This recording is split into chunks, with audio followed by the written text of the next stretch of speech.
not a great one for the Cats, going down to the tune of a single point. A bit of a heartbreaking finish there.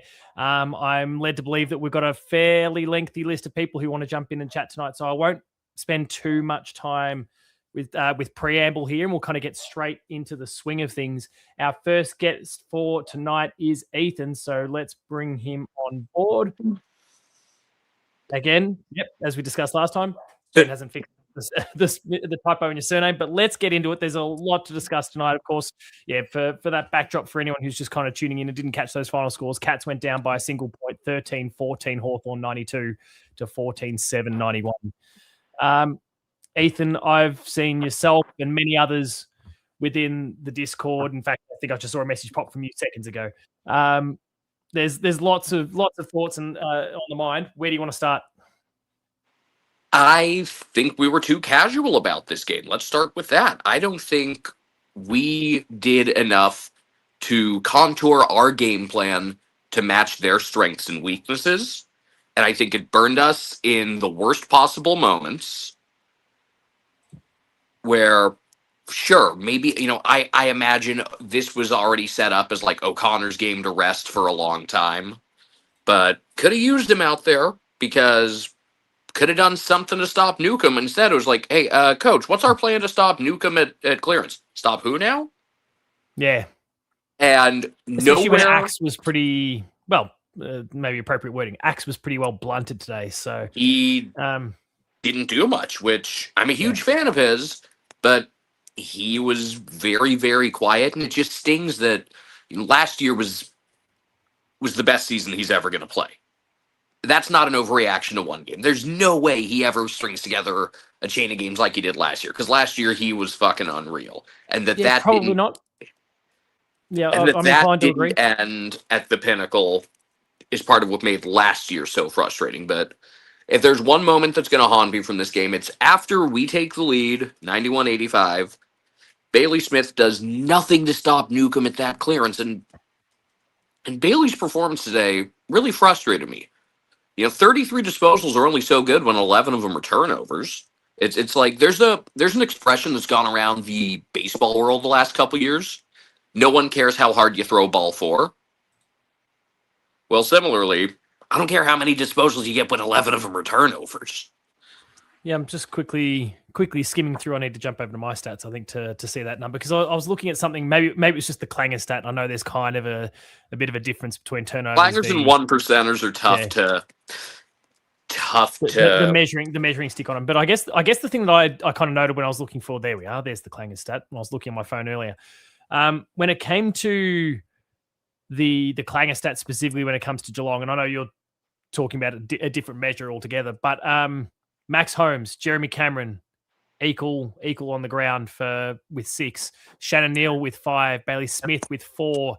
And that won't even, and turnovers. Hang on, turnovers 11 all up for Bailey Smith there. The thing that's Grind even with 3.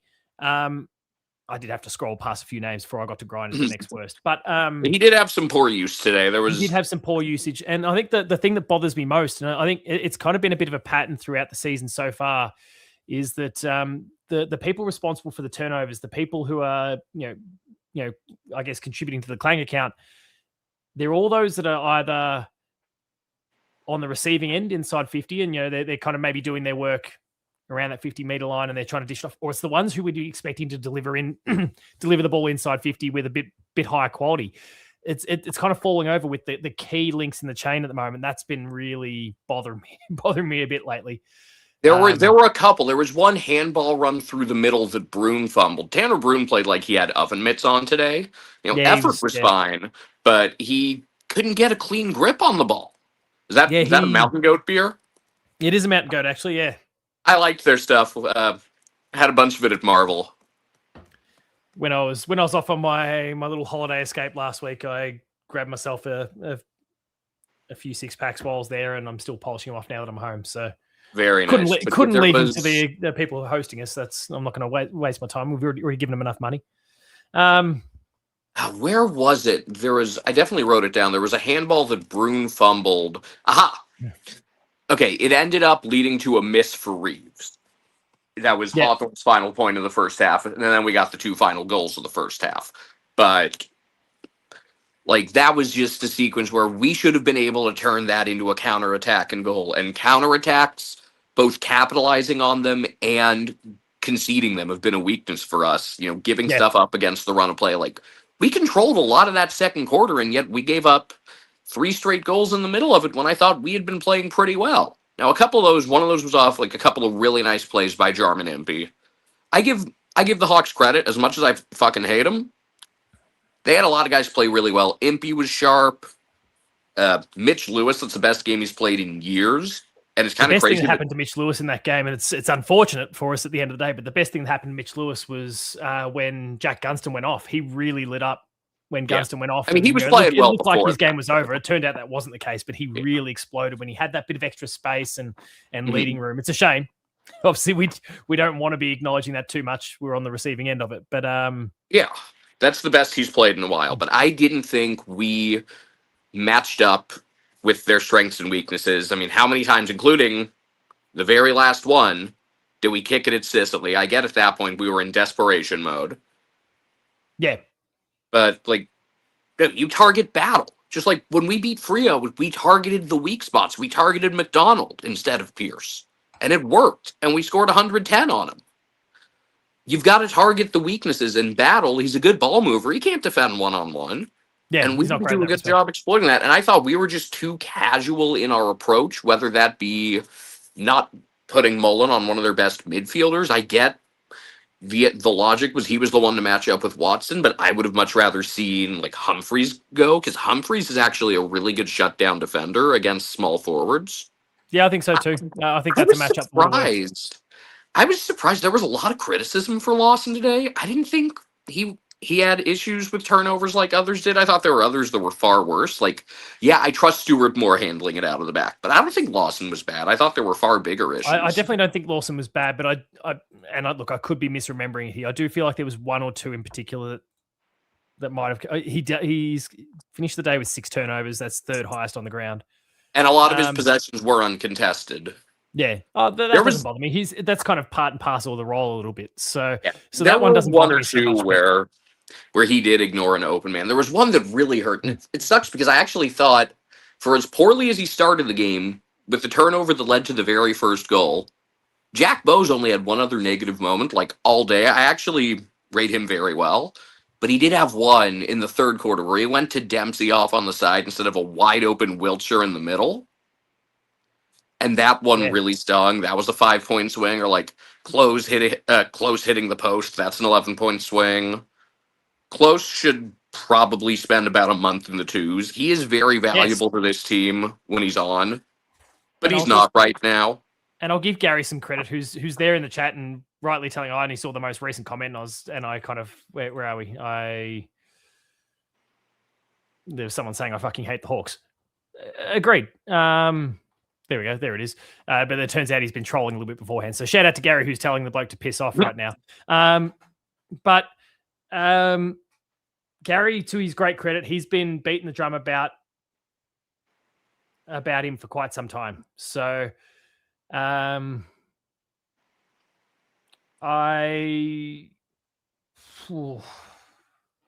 got to go. I did have that video that obviously we prepared, and we didn't actually get to. It's all Ben's fault. We didn't get to put it to air, so I ran it during the Paul James show a week or so ago. I think I'm going to have to redo a video this week about Brad Close, because I think I'm about done with him. Now he nearly managed to soccer through a fantastic goal. I think it was in the second, maybe the third quarter. It was definitely the third quarter, because it was going. He didn't get enough time to take proper possession of it and kind of knocked it onto his foot. Shadu, feel free to block them for a bit. I think I have a sense for where this is coming from anyway. So, so like he didn't have opportunity to kind of possess the ball properly, and he just kind of knocked it onto his foot. So, there was that. There was the one Wiltshire rushed. There were so many things there were so many almost, and I guess now that I've had an hour or two to let it really sink in, I feel better big picture, because like, for all the things that had to happen, Lewis playing his best game in a year, Jack Henry playing his worst game in a year and a half, for all of those things, we still lost this game by a point. That's kind of incredible, actually. And if you ask me, like, which guys do I want out there with the game on the line, we didn't have two of the three because I really value Dempsey with the game on the line. Pressure doesn't get to him. You want danger in those spots. He understandably wasn't out there and shouldn't be out there this coming week either with a 5-day turnaround before the Dogs. Yep. And Jai Clark has been a fourth quarter player, and that's the one that he should have still been in today. That one bugs me. And again, I get that we probably had O'Connor missing this one well in advance. I'm sure that was all laid out, but this was a matchup we really could have used him for. And no, you can't sit everybody against West Coast. You got to still field a team. They're not that bad. They were that bad this week against the Swans, but if you watch their prior two games, which granted were against other poor teams, like, you got to go out there and play. They're a young team and they're going to have their ups and downs, absolutely.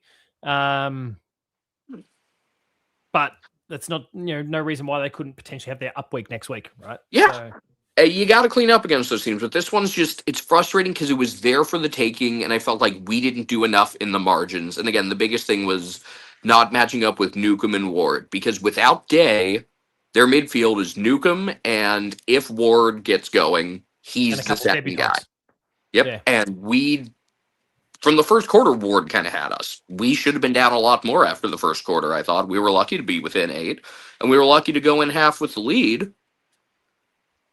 I did think we finished and started the second quarter well, but the middle of the second quarter, that was a sequence where, like, again, let the stuff go on counterattacks against the run of play, where we got to clean that up, and that's something that's been an issue for years. And that's where teams with good speed get you, and that's where they get you at ground level. And again, I don't think Hawthorn are unbeatable. I don't even, they left some points out there today, obviously. They were sloppy kicking for goal. We were sloppy generating opportunities. Like, expected score favored them by 16 if you go off Wheelo ratings. And before those last 2 shots that they got 7 points out of, probably would have favored them by about 7.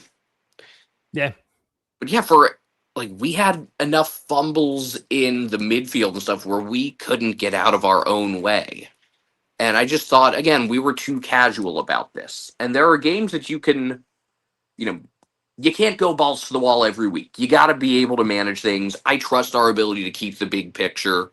But this is one that stings, and this is one we probably should have had. And it's probably the worst feeling I've had after a loss since a couple of those games in 2021. If we're talking just home and away losses, finals are kind of their own realm. But I think back to the one at the SCG that year with Papley. And then fortunately, I slept through the very last one that year. But, you can't let a game slip away in the margins like that. There are things that I can totally live with. Blitzov's missing a shot on the full. Sure, we're lucky he snapped one, honestly. He's a brilliant player. You take the good with the bad when it comes to him. Yeah, oh, totally. I can totally live with that. Not scoring at all is still a bit of a kick in the teeth, but if you told me out of those 2 shots he got that we were going to get 6 points, I would have expected about 2. So I'll take it. But just, there are things that I do think beneath the surface actually went very well today. I thought after the first quarter, Max Holmes looked like 2024 and 2025 Max Holmes again. Yep. Because for the first 3 1/4 games this year, he did not look like himself. He looked good. Again, Jack Bowe's very good.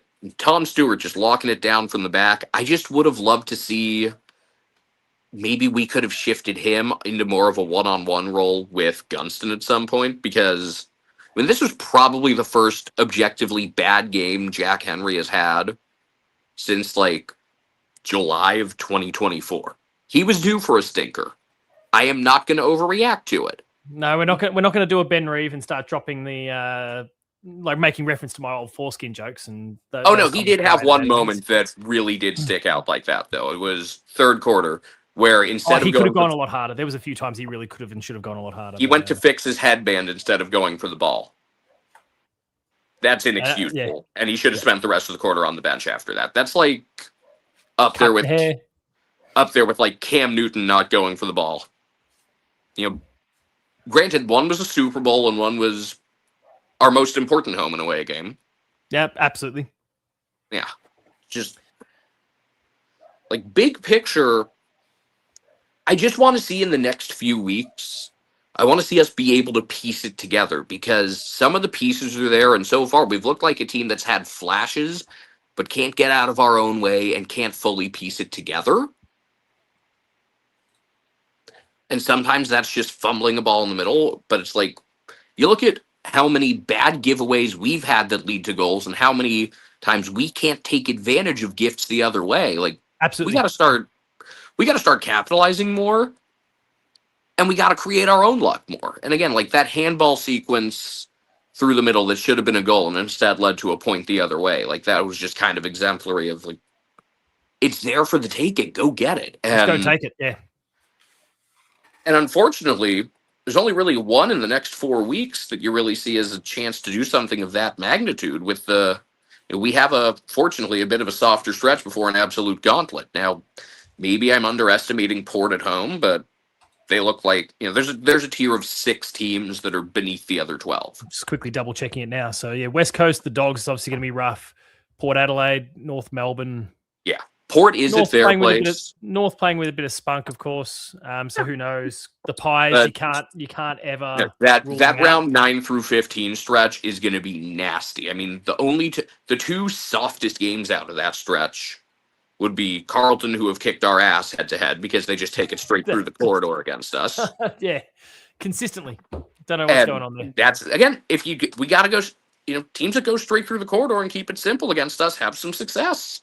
And I think we saw that at times today. And then, I mean, the next easiest out of that stretch might be the Crows at their place, and that crowd's going to be up. So that's why we got to take care of these next few. Now, the Dogs game does look a little softer with, you assume now Richards and English are both out. That makes a difference. Makes a huge difference. That certainly helps. They still have no shortage of quality players, but that's a difference. 16 A-plus midfielders at that footy club. Shit, fucking Frage is ridiculous. I know, right?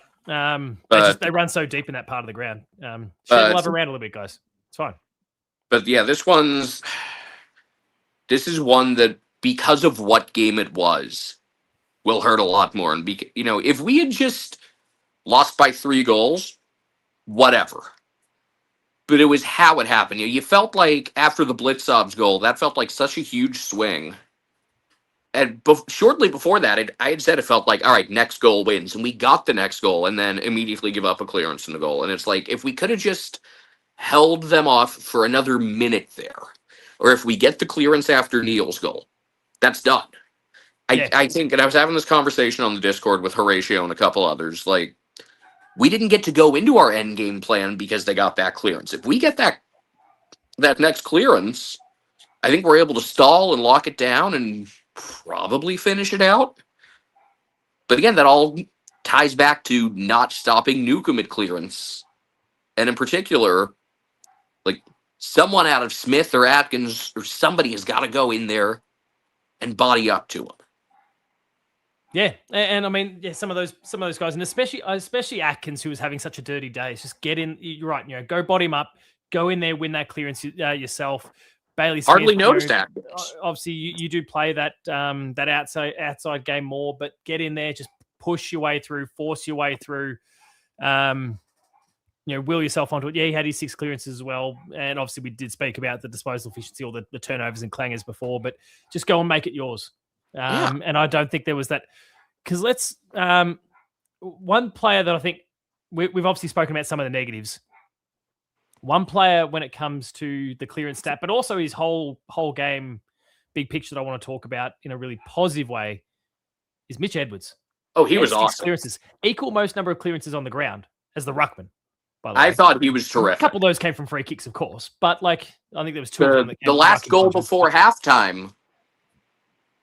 Yeah, was he took off. I love that he's willing to. I know Holmes willing to get on his bike, run, and drive the ball forward. I think he's fantastic. Yeah, he's doing some really great work. I know Holmes gets the assist on that, but none of that happens without Edwards just bullying his way out of the middle through. I forget if it was Nash or Meek, but he was awesome there. Yeah, and no, he's just see ball, get ball, despite the fact that he's kind of a big giraffe compared to most of the other blokes around him. So he's got some finesse with it, though. No, he does. I thought he played about a quarter and a half of excellent football, and the next challenge is just really solid for the rest of the time. Take that to 2.5 excellent quarters. And if that's what you're asking of a third gamer, in hindsight, he should be a fourth gamer. He should have played opening round as well. That was, Yes. Instead we threw him right in there against Luke Jackson. Probably would have been a bit easier against Witts. But I thought he played really well today, and he was probably just outside of top 3 for us. I thought he was damn good. At halftime, he was one of the 3 best players on the ground. Yeah. I really thought. That second quarter in particular really swung back and forth with the way he and Reeves battled each other, I thought. And kind of the whole game, but especially that second quarter. But now, Edwards, cannot criticize him. Holmes, largely good. Bose, 2 very bad moments, but overall, extremely good. Overall a tick, I would say. Oh, yeah. I'm not going to rate Smith as highly because of the turnovers and the lack of manning up at clearance against Can we Newcomb. Also just, and I know you're probably working through a list, but Sam de Koning continuing that good form from the other week. Especially in that first half of the game, like some of those spoils were absolutely fantastic. I don't know, he was damn good. He got beat. I think in the second half, his role had to evolve a little bit as the game had kind of changed and the matchups, what was and wasn't working. And obviously we've spoken about Jack Henry and the like. And as he had to change his role, I feel like he was a little less impactful in that respect. But game high 7 spoils, to your point. Not through any fault of his own, I would say. Yeah. Hindsight, we tried him on Gunston once. He immediately got beat. Probably should have given him another go or two because Henry was just not getting it done today. And again, Henry was due for a stinker. He had been excellent last year. Going back, like it was the game at Frio in 2024, and since then he just hadn't looked back. So again, he was due for a stinker. He had a stinker. But we could have done more to manipulate the matchups there. And again, I think Stewart probably should have had... He didn't have a single one-on-one to contest. If you go through the numbers, contested one-on-ones, he didn't... Now, sometimes I don't know how they credit these, but he did not... Yeah, it's a bit ambiguous sometimes. But he did not have a single one. And I get normally we want to keep him in that sweeping role, but, in case of emergency, break glass, should have broken that glass and given him that. I also thought, under the radar, Zach Guthrie quietly good today when he had been pretty poor the first few games. He was calm. He was solid with the ball. Yeah, he had some good incept moments. There was still some moments I thought he was a little bit wobbly, but I think it was a big step in the right direction after having had a pretty quiet, pretty inconsistent, rough start to the season. This was the moment he got Nash holding the ball was excellent. Yeah, and then, I felt like, the exact feeling in that moment was like, oh, this could be the moment that kind of kickstarts his season again, gets him really up and about and up and running. So, and then we immediately turned it over after. Yeah. Hopefully that had no real impact on him individually, but we'll see. Yeah. And then Jack Henry owes Ollie an apology because Ollie was tremendous. Ollie played a blinder, and there we go. So I think who was it that put the comment in there? Shadu just wanted us to flag it for that. Yeah, Ollie Henry's performance. That's 2 games in a row where he's made the high effort plays and fought to body a guy out. He had one against, I forget if it was Hardwick or who, where he was able to just kind of nudge his man out of the play cleanly. And the thing that's probably, for as much as I love Ollie Henry's offensive skill set, the thing that's probably been a bit of a concern at different points is he will get tunnel vision and focus exclusively on the goals. There was one play, I think it was in the second. He found the exact one. Squared the ball all the way across the face. I think it was to Ollie Wiltshire in the end, if I remember. So and that was I was going to talk about that one. That was absolutely fantastic. That's the balance to the Ollie Henry game that I think was needed. Obviously, this was a great moment. Defensive part, and of course, the defensive aspect of his game has been one of the big things I think most in this community, I'd imagine within the club, have kind of honed in on feedback wise for him. But that very team focused play was, and he was under siege, of course. But the Ollie Henry of 2025 and earlier would have just gone, I can fight through this, and I'll jag the goal over my shoulder. Yeah, or the effort would have come into question. Oh yeah, that too. But I think it all would have been around. I can do this. I'm going to put on my cape and I'm going to do this myself. And he squared that ball up the execution was fantastic. The decision making perfect. Couldn't applaud him much more for that. This was a really. You're right. It's a shame that his brother put in such a stinker and didn't kind of played I would say a significant part in us not getting the win, because it soured the best game Ollie's played in a few years. So that probably since that prelim. Let's say since that 2024 prelim. That sequence was great on all accounts because, first off, it was a bad entry kick from Ollie Wiltshire. And then he stuck with it and got himself open the middle, and Henry worked Hardwick off the ball and made the centering pass. That was outstanding on all fronts. Yeah. I thought Wiltshire, he's going to be one of the more expendable guys just as things go right now, but he's not doing anything negative that's going to, to merit getting dropped. He's just probably one of the more expendable, like him, and then, depending on who else is available, at some point, I'm sure we'll manage Jack Martin for a game or something, as he's one of the older guys. I think, especially they'll look after his load, for sure. Especially, I don't know the timetable with Stengel. Hopefully he'll be back sooner rather than later. It seems like 1 to 2 weeks is kind of the current timeline that's being bandied about. So we could do with him.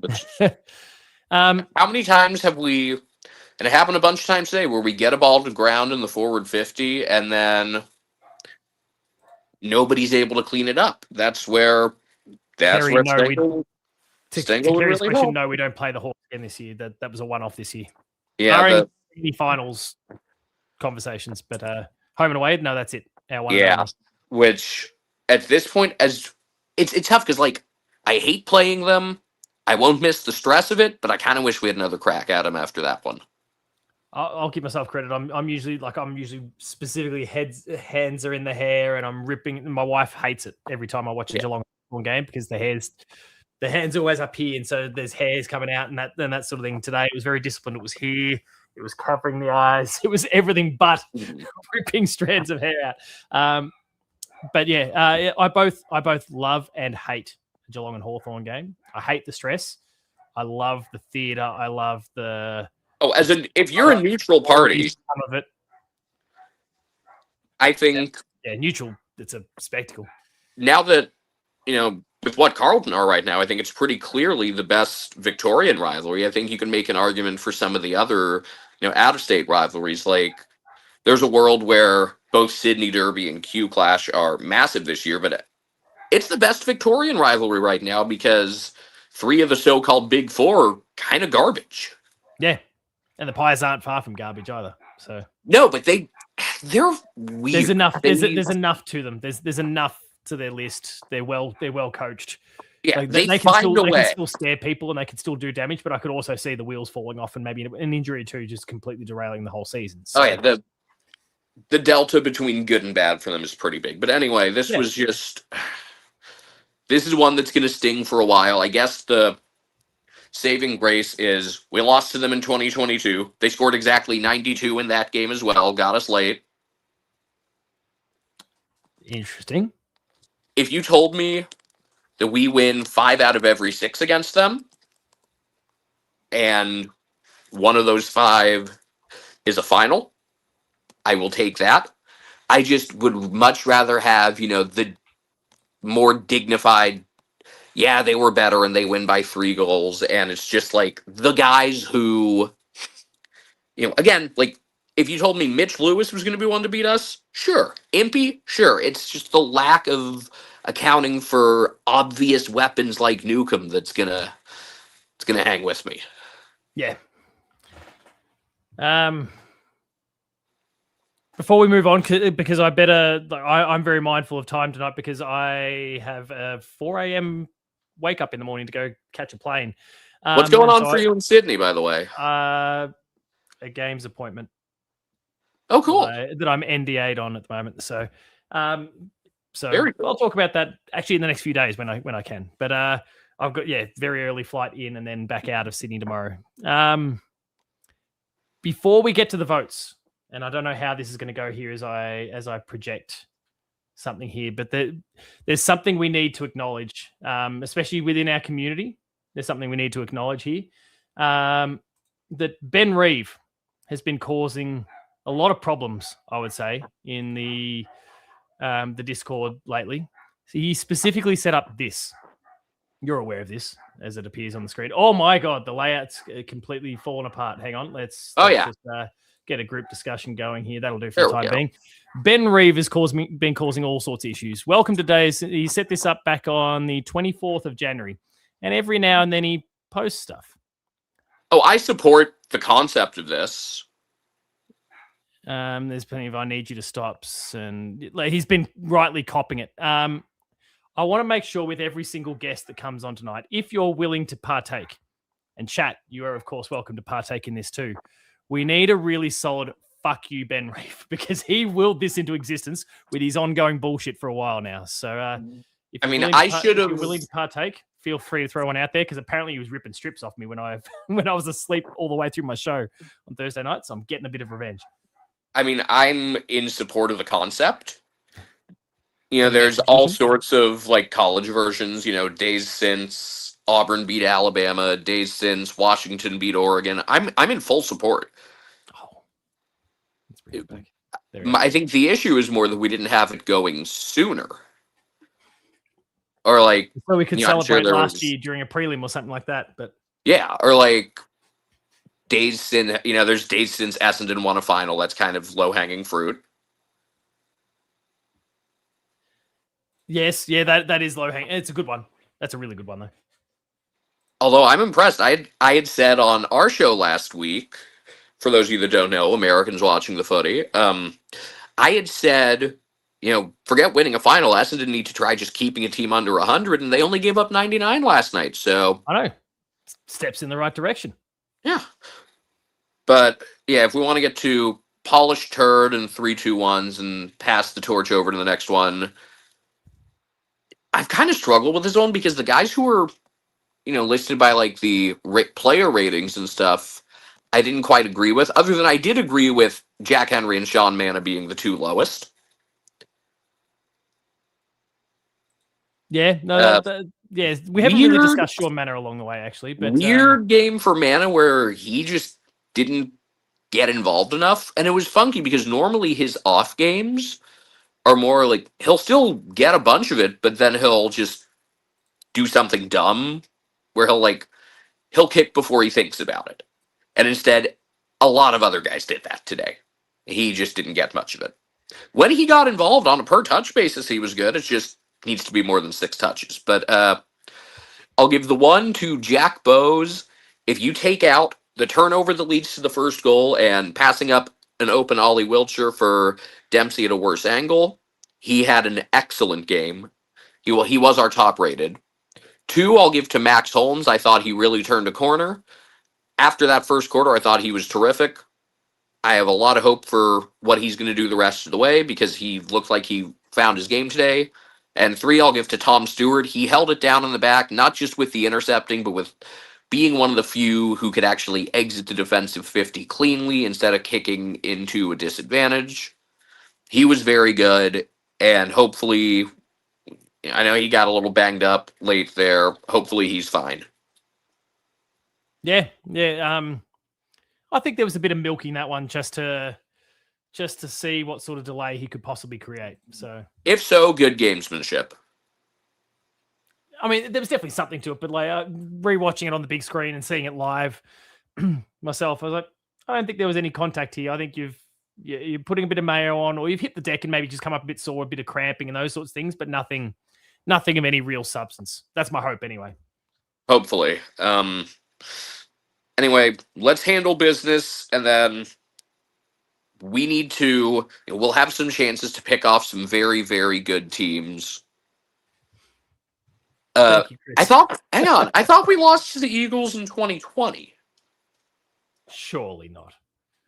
I thought we did.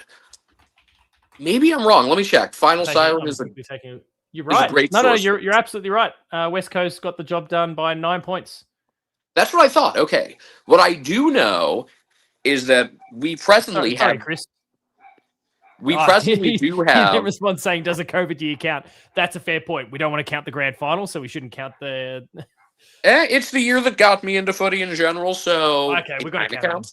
I will say, though, it's going to get tested twice this year, but we have the longest win streak against an opponent in the entire competition.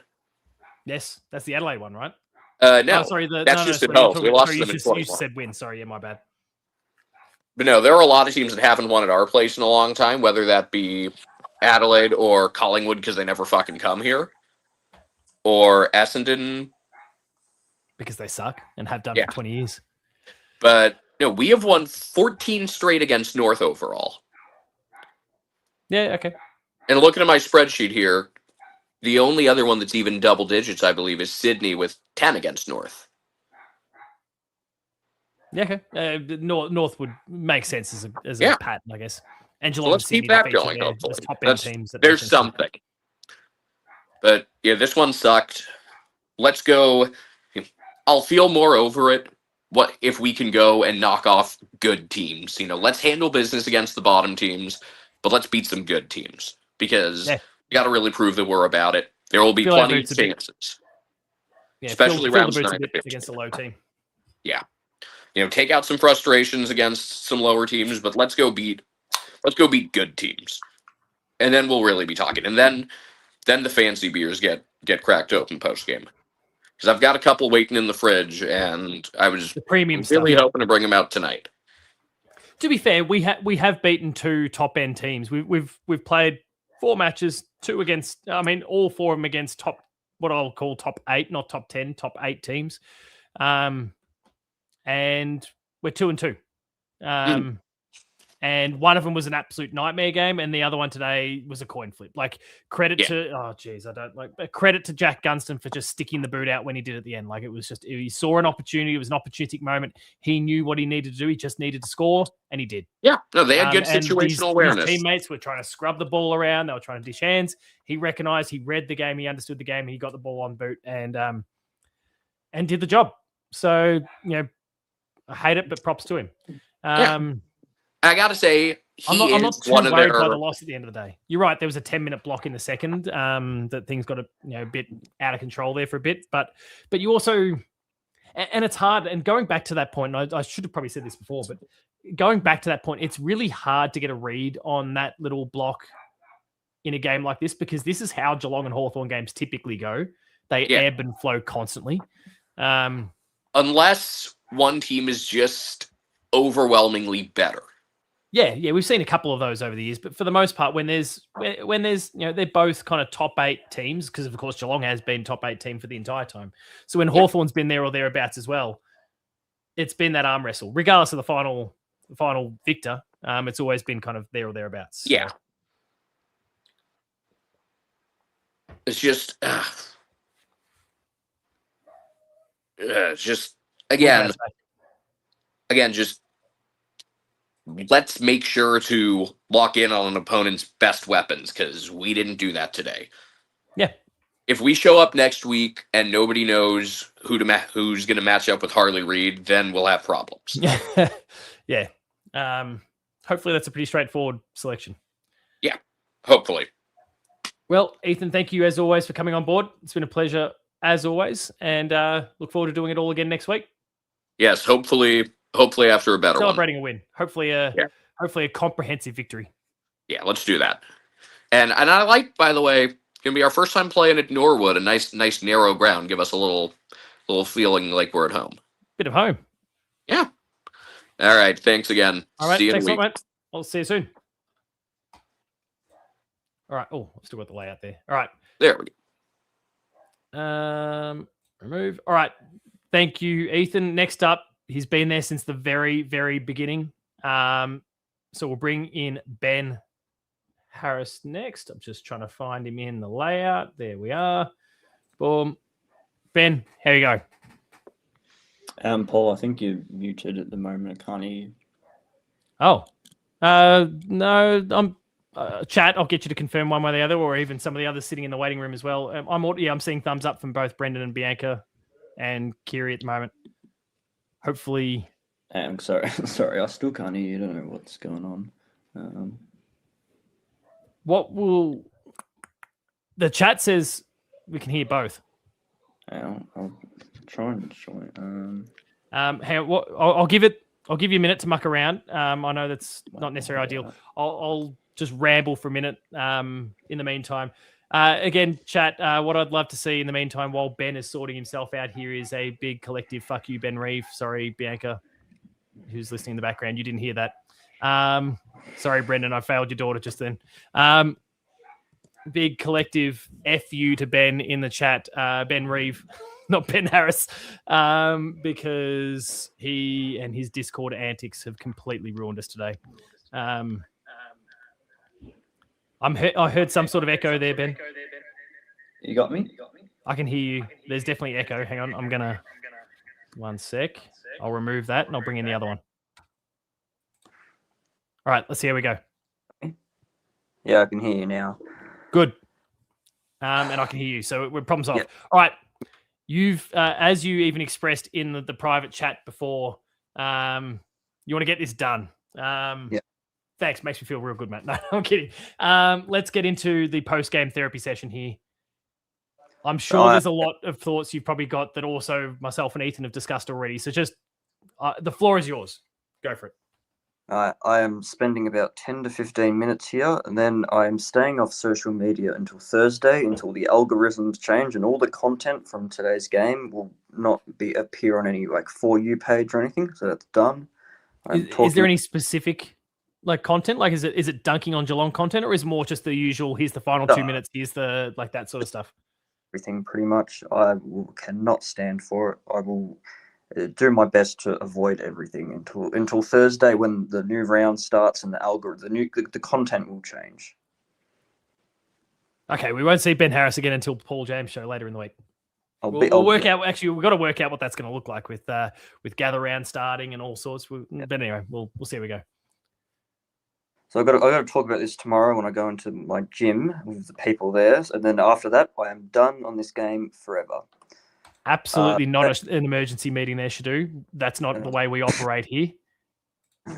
We're better than that.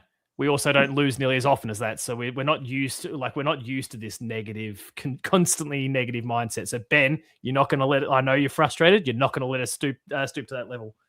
If we lose to West, we do love the jumper punch. They're good fun, but we're going to be above this. If we lose to West Coast, there will be an emergency meeting. Yeah, maybe that'll be an emergency meeting. That'll be an meeting. I'm getting a drink, drunk sort of meeting. I'm moving on. Today was such one of the worst days of the footy I've ever been at. We lost to Hawthorn by 1 point. To be honest, I thought we were lucky to get to that stage.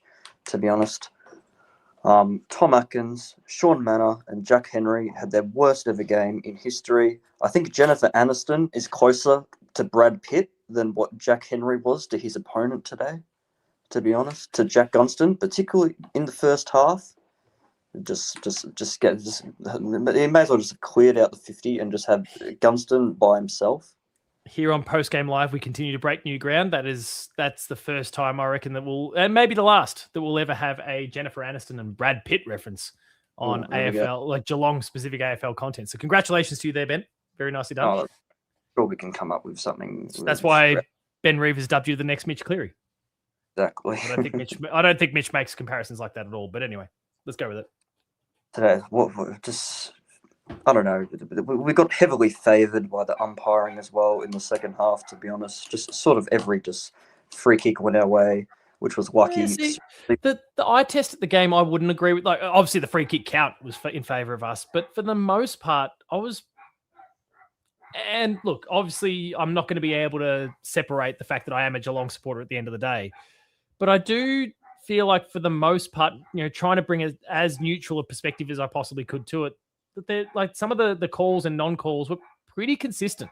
It's just that Geelong was on the right side of that in terms of when the illegal action was performed. It was against a Geelong player. There were quite a few that wrapped around the neck, and we got the free kick for him. There was some non-calls for holding the ball that there was no prior, for example. Again, it's hard to sit here and be unbiased because, of course, we are at the end of the day. But there was a few I looked at and I go, like when I watched it live, I'm going, nothing to see here. And then I'd look at the screen for validation because, of course, the fans boo. So then, of course, the TV crews are going to put it on the screen because then it just gets the noise even more and creates the hostile atmosphere. And I looked at them on the TV, I go, no, like I'll stand by what my gut feel there. Like I was mostly okay with a lot of those. I thought I'm sure there's one or two that are exceptions, though. I'm sure I'm wrong on a few. I'm sure the majority of frees were there, but sometimes you can just let it go. Like we can just continue the play. I feel sometimes in that situation. It's hard to get a also just on free, and this is separate now to this particular game. But what are we calling them? The lasso frees. They are counting. They are counting to the free kick count as well, right? They don't count those. Yeah. Because it is a free kick, so I figured it would be counted in the tally as well. But just even in the last few minutes, we just panicked. I have no idea why. Ollie Henry and Mark Book. How many times in games do we have shots on goal that don't even score? Mark Booksalves and Ollie Henry. In the last 2 minutes, 2 shots on goal. It doesn't even score. Couldn't even register one behind. If we got one, behind, Ollie Henry bellied it. It happens from time to time. Like Hawthorn bellied 1 or 2. I think Jack Gunston actually. No, it wasn't Gunston. Maybe or Chol. Maybe Chol bellied one at one point. That was terrible from him. I am just so filthy at the moment with what has happened today. Bailey Smith, 33 disposals, but the ball magnet, but where? There was just a lot of turnovers. It was not good. Brian Myers Brian Myers, for some reason, his score involvements in games have just dropped dramatically. You cannot get a score involvement anymore. What did he finish on today? I'm just quickly skimming through the list. I think no goal assists, which would suggest that the score involvements are probably pretty rubbish too. 2 score involvements and 22 touches. Look, this last, I'd say 5 quarters, there's been a bit of a lack of polish from him. But and I mean, I mentioned in the Discord early on, he was clearly doing a medical pregame, and the thing that I took away from it is that they were really assessing his lateral movement. So I do wonder if, like, given the nature of his kick as well, like that whole action that everyone obviously talks about in excess most of the time, I do wonder if he was hampered a bit as a result of whatever that injury is. There's something there, like not enough for him to be out, but certainly something that I think limited him a little bit. And I think maybe it's a bit reflective in the quality, just the quality of the disposal in the last couple of weeks. That, obviously we can sit here and question the decision to kick backwards last week in the dying stages of that game. But maybe a Brian Myers who's potentially not carrying something, and we are of course speculating here, but potentially not carrying something, might have made a wobbly decision, but probably still would have hit the target and made it work. But he missed that one. He missed a few today in those kind of key points that we want him to have the ball. So I don't know. I'll give him a pass though, because he's usually he's been pretty great for the majority of the season so far. Someone as well, and has been for years now too. Someone as well who I think just does not look fit at the moment, and not because he's not trying not to, but from injuries of the broke. Jeremy Cameron, he's playing on the wing, he does not look fit at the moment. There was another incident when Ollie Henry crunched into him late. Cameron, he looked like when Christian Petrarca had that rib injury a few years ago. It was not a good sign. I don't think Cameron is 100% at the moment. No fault. No, he's not. He's definitely not. But look, and this is going to cycle into. I'm sure you're going to want to highlight Brad Close as well. And Shadoo's just mentioned Close needs a solid block in the twos.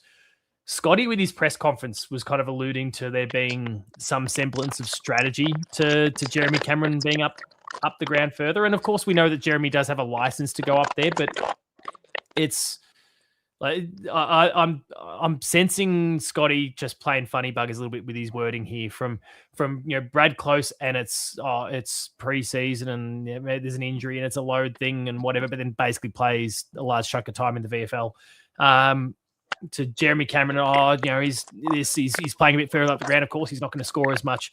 I think there's some dodgy stuff when it comes to, and not that Chris Scott's I trust Chris Scott in his decision making 99% of the time. Like, he's a brilliant coach. But he's undoubtedly trying, I think, cover for his players a little bit here. And I would also expect that from a coach as well. You don't throw them under the bus. But yeah, I definitely don't. I don't think you're wrong when it comes to Jeremy Cameron. And I absolutely think that Scotty is covering for Brad Close at the moment. Brad Close has got to go. Yeah, but Brad, he did not have a good day. The amount of times Jack That is Ginnivan useful as just tips on the ball, I believe is the phrase.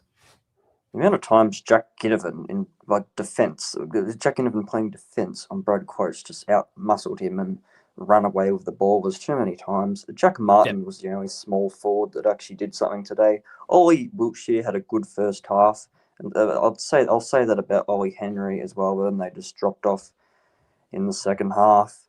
Just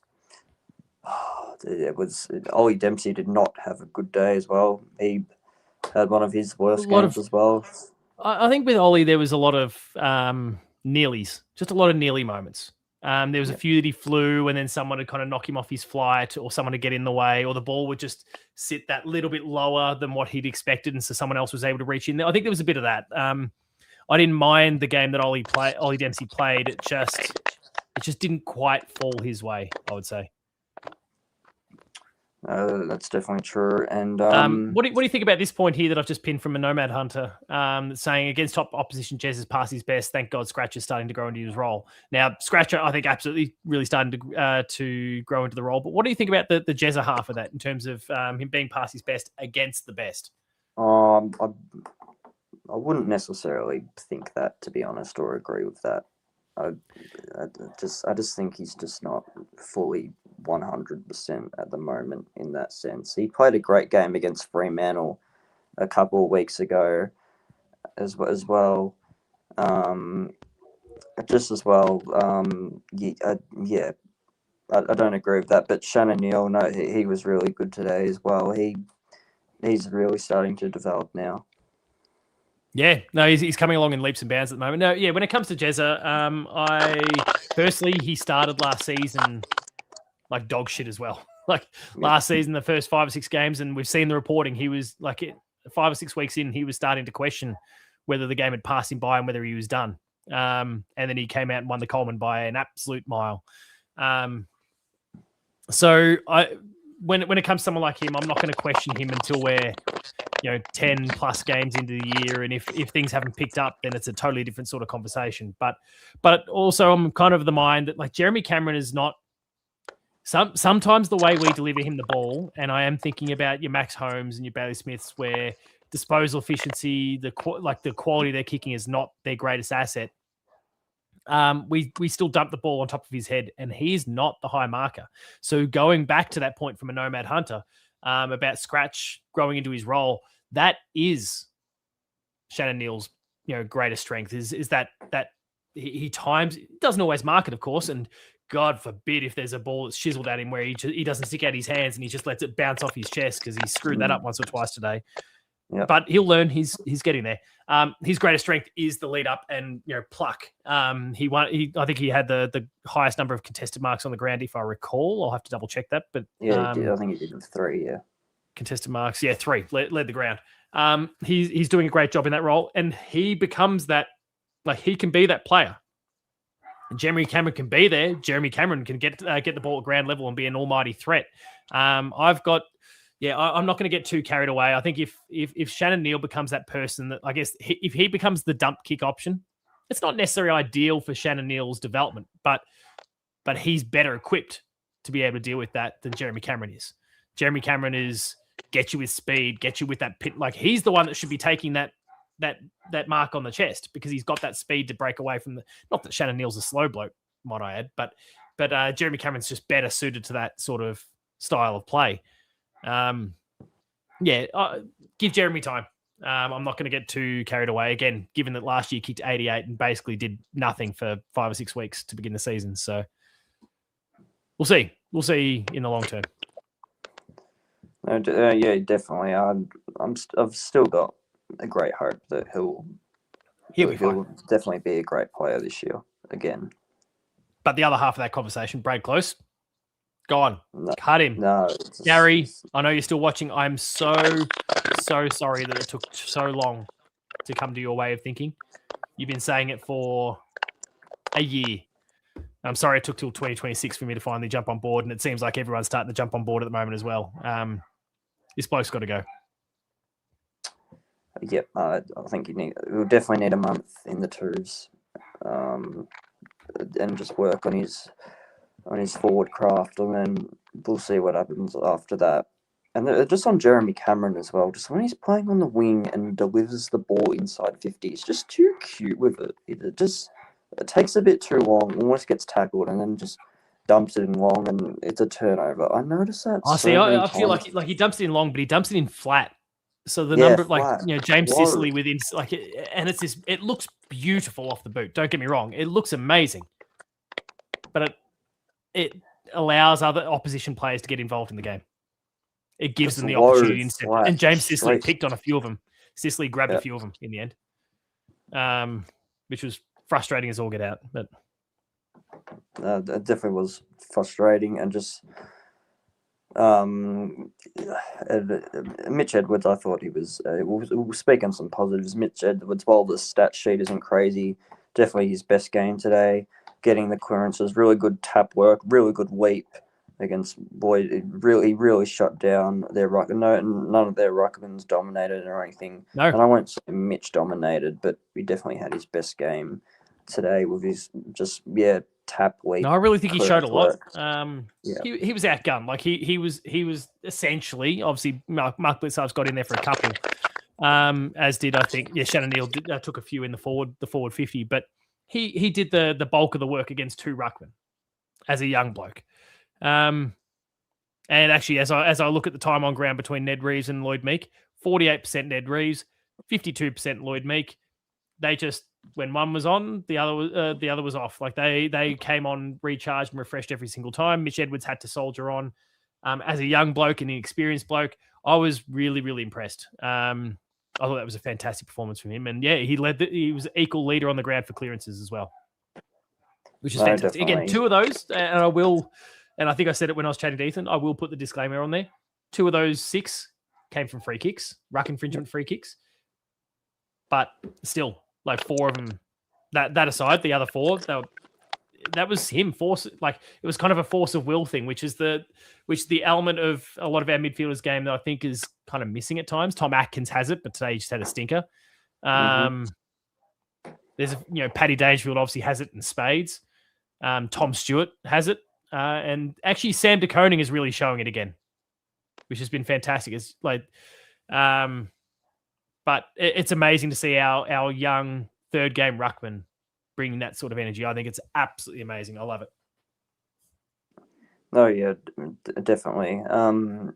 Just as well, I thought. And Spartacus highlights the mark, the one where he backed into the contest. I presume Spartacus we're talking about the same one where he backed up into the contest and plucked it. That was awesome.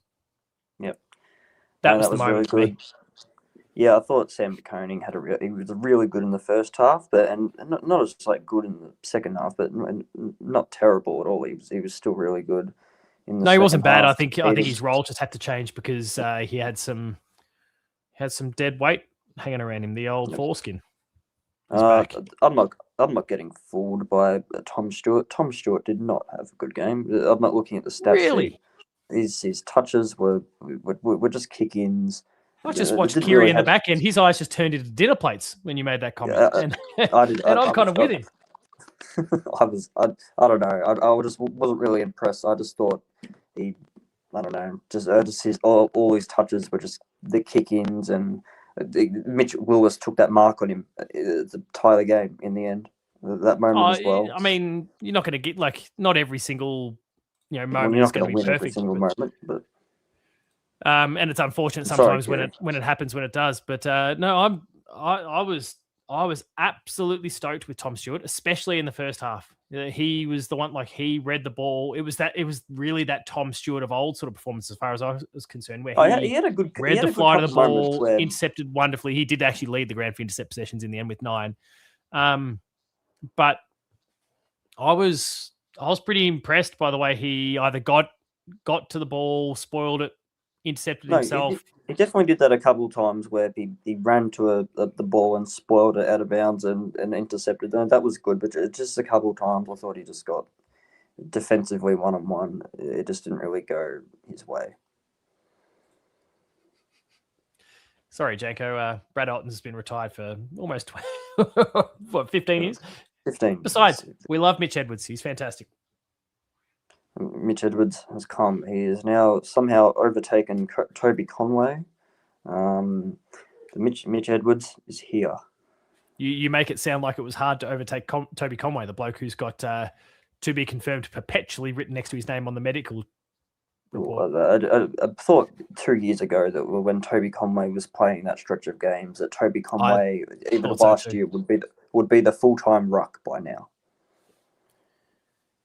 Yeah, I would have thought so too. But injuries can be a cruel thing at times. No, they can.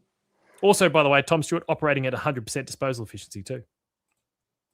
All right, that was good. From however many disposals from 22. So if only a few of his teammates delivered the ball that well. All right, no, that's good. That's why we're here. We're here to be fair. Not that he tried to bite off. Like what I will say, for as much as I've pumped him up, it's not like he tried to bite off the most complicated, highest risk disposals throughout the game too. You know, there was the smart sideways movement where, you know, to free up, you know, to clear the space, to switch the ball, whatever. But they weren't hard kicks to execute. So I will kind of pop that little disclaimer next to my point as well. But it was 20 kicks and 2 handballs going at 100%. So there's something to that. 380, you know, with all those kicks, 381 meters gained feels low. So again, it's kind of that sideways stuff that was going on. So there's pros and cons. Yep. Once again, I'm still really fuming for today. Just cannot believe we have lost by 1 point when the 1 point came with 10 seconds to go in the end, and somehow a point went through. I could just tell when the ball was so close to goal. I was bobbling around too much for it to not ricochet somewhere at some point. It was so easy just to tap it in. Sorry, go on. No, sorry. And it's impossible. To be fair, I give credit to our backline in that sense, because that is like that would be the most impossible thing of all time to defend. Just not even where you cannot even score. You can't even. It's not like in any other time of the game you could just try and rush it through yourselves. You had to full on stop it from scoring at all. That would be the most impossible task of all time, and something that you might not have rarely trained for in that sense. I mean, you could, and there we go. Shadu with the best comment so far about Toby Conway. That last play, like I don't want to pump up the Hawks in any way if I can, but to give, and I think I referenced it when I was talking to Ethan, but to give Jack Gunston his flowers here, that's what experience gets you, right? Like you could see the other guys there, they were trying to pick it up, they were trying to handball it to someone, they were trying to, like, you could see the lack of experience, or the inexperience even, coming to the fore with those guys, as opposed to Gunston, where it pinged out to him and he knew the state of the game. He would have looked over at some point and gone, and would have at some point somewhere through this play recognized that, okay, there's less than a minute, maybe there's less than 30, depending on when you got to look at it. I just need to score. Didn't worry about possession, just got the foot on the ball, put it through from behind. Like, that's what experience gets you, right? Yeah. If the ball was down our end. And he kicked 3 goals for, honestly, he could have blown the game apart earlier on. Oh, yeah, definitely. Yeah. Because he's a sharpshooter, and yet he was shooting at less than 50%. So, props to him. I wonder what would have happened if we didn't have Jack Henry playing on him for a while during the game, because Jack Henry was shithouse. But Henry just like I said, Jennifer Aniston is closer to Brad Pitt than what he was with his opponent today. It was not good. That comparison is like few I've ever heard, but I like it. It was just jogging over. Oh yeah, just take the free mark and just have the free. Yeah, it didn't step feel shot. like the intensity was there. He let his brother down. No, Talk to me about, and he's not a name that's come up when Ethan and I were chatting. I've seen his name pop up once or twice in the chat tonight. Again, it could have been more, but I may not have seen everything. Talk to me about Shawnee Manor. And what, like, and chat, please jump on this as well. Was someone tagging him? Was like, what was going on there? Because I couldn't tell from where I was in the ground whether someone was following him around, whether he just didn't execute. What was the go with Sean Manor today? I don't think he just couldn't. Or was it just a nightmare game? Did he just have a bad one? I think it was a nightmare game. I think I came on at the start and just said that he just had his worst game of all time. I think he did. I remember last year at the Easter Monday game, he dominated. Maybe I don't think anyone would necessarily tag him. Like, I think like if the team meeting is we need to tag Sean Manor. I think there'd be other players that would get a tag over him. I don't know. I just don't think he's pretty dynamic when he's playing well. Especially like I don't mean go and throw like an opposition team's equivalent of an Oisin Mullen or a Mark O'Connor on him, but like, and the chat's kind of highlighting that Jarman Impey played on him. Jarman Impey is very accountable defensively. He can get you going the other way, but he's very accountable going the other way. Defensively. So maybe that's all it takes. It's just someone who's who's got the skill set to get you going the other way, but is willing to defend. Maybe that's the key to shutting down a Manor, potentially. But in the past, a Brian Myers or a Brad Close when he's been at full flight, whatever full flight looks like for Brad Close, because now I'm becoming a real cynic when it comes to the bloke. Maybe they've been Tyson Stengel, of course, as well. Maybe they've all been the priority, and so someone like Shawnee Manor has been able to just continue to explode. But today he got a bit of extra attention and wasn't incapable of dealing with it, but just a bit of a shock to the system, I suppose. I think it was. He just couldn't. Just was nowhere near it. I think he only had 6 touches. I don't think he had a kick. I just don't feel like I saw him near the contest at all. Like that was kind of thing. I felt like he just wasn't in the contest either, regardless of whether he got hands on or not. It just felt like he was absent. Yeah, I don't remember seeing him like just at all in any sense. I don't know what I don't know why at any point we just maybe just chuck him in the midfield to get him involved a bit where he can win clearances, where he wins a lot of clearances a lot of the time. Why didn't we just put him in the midfield for like 5 minutes, get a few touches, and just you're involved in the game a bit more. Yeah. But sorry, I've derailed you with some of the chat and some of my own points of conversation I want to bring up. Were there other players that you wanted to really hone in on for good or bad reasons? What am I gonna say? I said this before.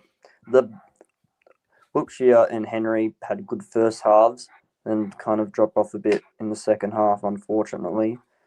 I just think in the first half we just gave Gunston and even Mitchell Willis at times just way too much space, just nowhere near him. I don't know why we just didn't tag like a Newcomb or something. He was getting a bit dominant, especially in that third quarter, I reckon.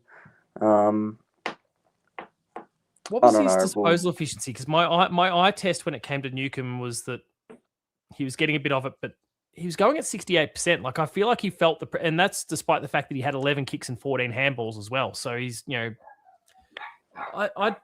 I don't feel like, for as much as he popped up a lot, I don't think he was damaging. I felt like he was handled pretty well. Mm-hmm. Obviously, Atkins still had a mare in terms of getting the ball himself, and I do feel like it was still, for the most part, it was those two going head to head. Atkins couldn't get his hands on the ball, but I think he did enough defensively to just put that pressure on him to make it hard for him to dispose of the ball really cleanly. But again, I could be wrong. Brent has just popped in and said Close should be playing for the Tassie Devils. Tassie Devils, give it time. Well, I think definitely Brad Close will not be playing next week. I don't know. Will he though? Let's get all conspiratorial here. Yeah. I don't know. I feel like I feel like Scotty's been making excuses for him recently. Whether we're like whether it's just I don't know like does he have a expiry date of when Tyson Stengel is available? Like is it maybe as simple as that if like you've got time, you better pull it together because if you don't, then you're out. But if you do, it's probably Ollie Henry or someone like that has to give way, or Ollie Wiltshire, who gives way for the likes of Stengel and Danger. Like these two have got to come back in, right? You probably got three. You probably got three candidates to go out in the two Ollies and Brad Close for two blokes to come in. So you've got a week or two now, probably at this point. What can you pull together? And I'd say today was a big cross against his name.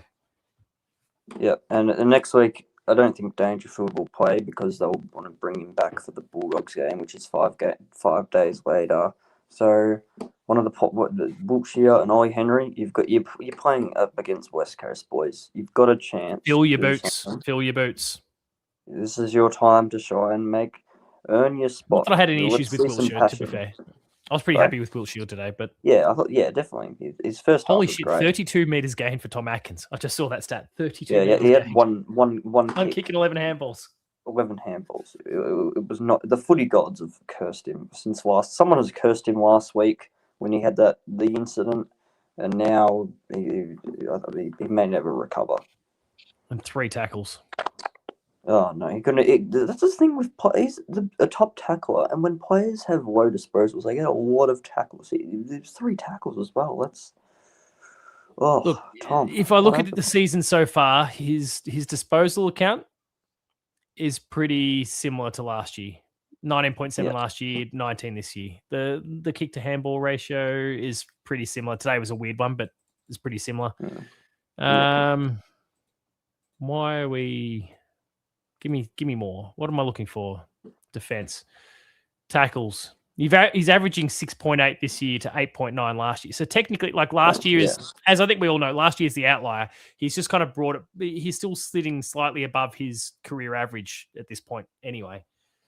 So we're not talking about a bad season, but it might be just a case of we felt like maybe last year this is it. This is peak. This is peak Tom Atkins, and this is what we're now going to get for a few years. But it's not sustainable. I don't know. Yeah. But maybe it's more sustainable if everyone else is disposing the ball. But like, there's probably elements of the team unit thing too, which is, if we get the core fundamentals of the game right, get the execution right, all those sort of things, then it allows Tom Atkins to perform better. But right now we're hacking the ball up, and all of a sudden he's having to turn around and chase the ball the other way, and he can't lock the ball into the forward half. He can't bring those same pressure acts. He might be a victim of some of the other aspects of the game that aren't firing on all cylinders right now. I don't know. Maybe I'm giving him too much grace. I spent too much time at a Catholic school and become too forgiving. Yeah. All right. I'll head off in a moment to let someone else come on, because I said I wanted to only be 10 to 15 minutes because I just want to do this, get it out of the way, and then I would never, except for tomorrow morning after that, never speak of this game ever again. I wanted to keep this short, and yet we've had 2 guests and we've gone over an hour so far. This could be a 4-hour thing. As for my 3-2-1, I am not in the mood to give. I'm giving a 3-2-1 bad. Worst. This is I am. Look at Mr. Guppy Gills. One to Tom Atkins. They just could not get involved today. Yep. Please rejuvenate yourself. And 2 to this is a bit harsh, but Sean Manor still, like I thought today was going to be. I honestly thought you were going to be best on today. It was not your day. It was a terrible day for him. And number 3. I've mentioned him a few times. It is Jack Henry. It was probably his worst game for 2 years. I remember it was his first half of 2024 that Jack Henry was back today. Yeah, the foreskin was back in full force. It was not a good day. This is I'll say a quick tip for next week against West Coast. I feel like this is the type of game where we'll lead by like 10 goals at halftime and like win by like 50 because we'll just drop off after that, just for the 5-day break and that sort of thing. We'll just blow them out in the second quarter. We'll just blow them out, and we won't reach that next level. We'll win by like 50. Yeah. I know we need a bit of a percentage boost as well off the back of all this. We do. We have the potential. Not that it's abysmal, and we haven't played the cellar dwellers yet. We're about to play one of them, but geez, it'd be nice to just inflate that number by the maximum amount we can. Yeah.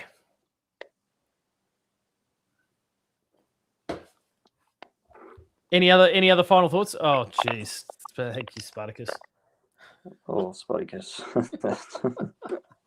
I haven't mentioned but Ben Reeve never created a new Discord again.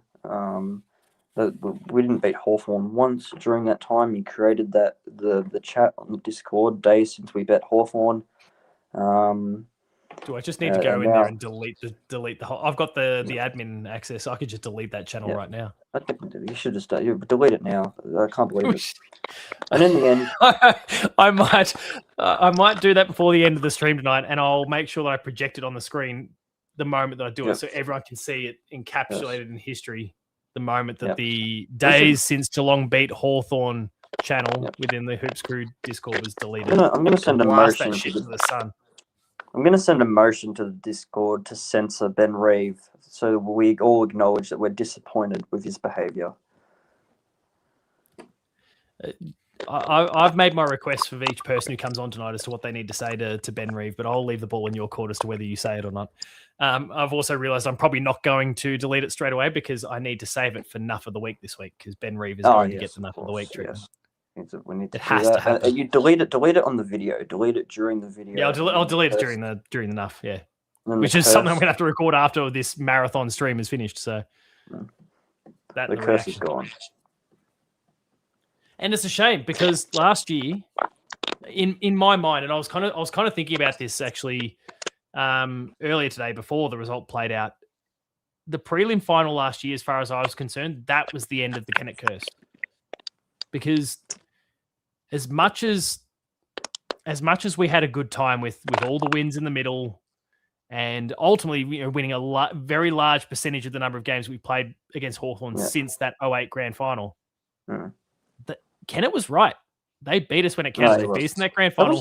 They beat us in that 2013 prelim. When we beat them in finals, they were largely qualifying finals or like non-knockout finals along the way. Yes, that was we didn't get that scalp. Last year's prelim was that. Last year's prelim was the first time we'd beaten Hawthorn in a knockout final since the 63 granny. So it was just... Yeah, because I was going to say, even the Isaac Smith miss, that was a qualifying final. Yeah. So like last year was kind of the end of that curse as far as I was concerned, the prelim. But then Ben Reeve created a new one. So in short... Yeah, maybe Jeff Kennett still... Fuck you, Ben Reeve. Maybe Jeff Kennett is still right. I can't believe it. He's not, but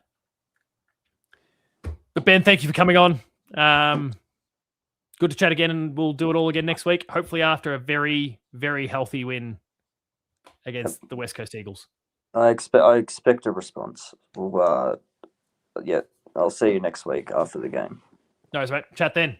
Talk to you soon. Thanks, Paul. See ya. All right. We'll get. I'm mindful of. We'll get the fellas in next. After all of my cursing moments ago, I'm sure Bianca's going to scold me straight away. I'll do better. I'm sorry, Bianca. Thank you. Let's talk footy. How's things, team? Oh, fantastic. Getting closer. We've had now, what is it, like three and a bit hours to kind of decompress from the whole thing. Yeah. So what's the overwhelming thought? So how do I wrap it up? For about 98%. I'm not kicking you off the stream yet. You got time. It's okay. No, for about 98% of the game, I sat there thinking, how the hell are we winning this game? It just felt like how are we doing this? And then for the other 2% of the game, I thought, how the hell did we lose that game? It was like, I don't know what to say. Yeah. Free Jack. What do you want to say? Yeah. Free Jack Clark. I don't know where to start. Free Jai Clark is something I can get around. I It wasn't that shocked long when- ago, and I know we're like the three of us here are all big George Stevens fans. Oh, George. But let's like right now get Jai back in there. I think he's been done dirty through this I don't know whole. why situation. he got out. I was shocked. We were at the VFL and they're doing the warm up, and she nudges me and goes, Jai Clark's playing. I'm like, what? No, he's not. Oh, there's Jai Clark. I'm like, what the hell happened? I was sitting there going, he was on, was it, I think it might have been Matthew Lloyd, like brought up his last quarter from last week. It was He huge. was on- 10 plus disposal. Yeah. I think it was 10 in the last quarter, and he really picked up a few blokes and carried them on his shoulders. He was Yeah. fantastic. And then you drop him. It's like, and Who do you Honestly, get for? I don't know.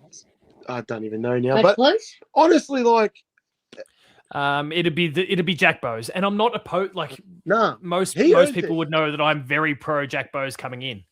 Yeah. But and I just don't think that Jai Clark was the person to come out for him. Bad close. um, He was already. And they make the argument there's a developmental thing, and I'm sure they're like to an extent there's a nugget of truth to it. Absolutely.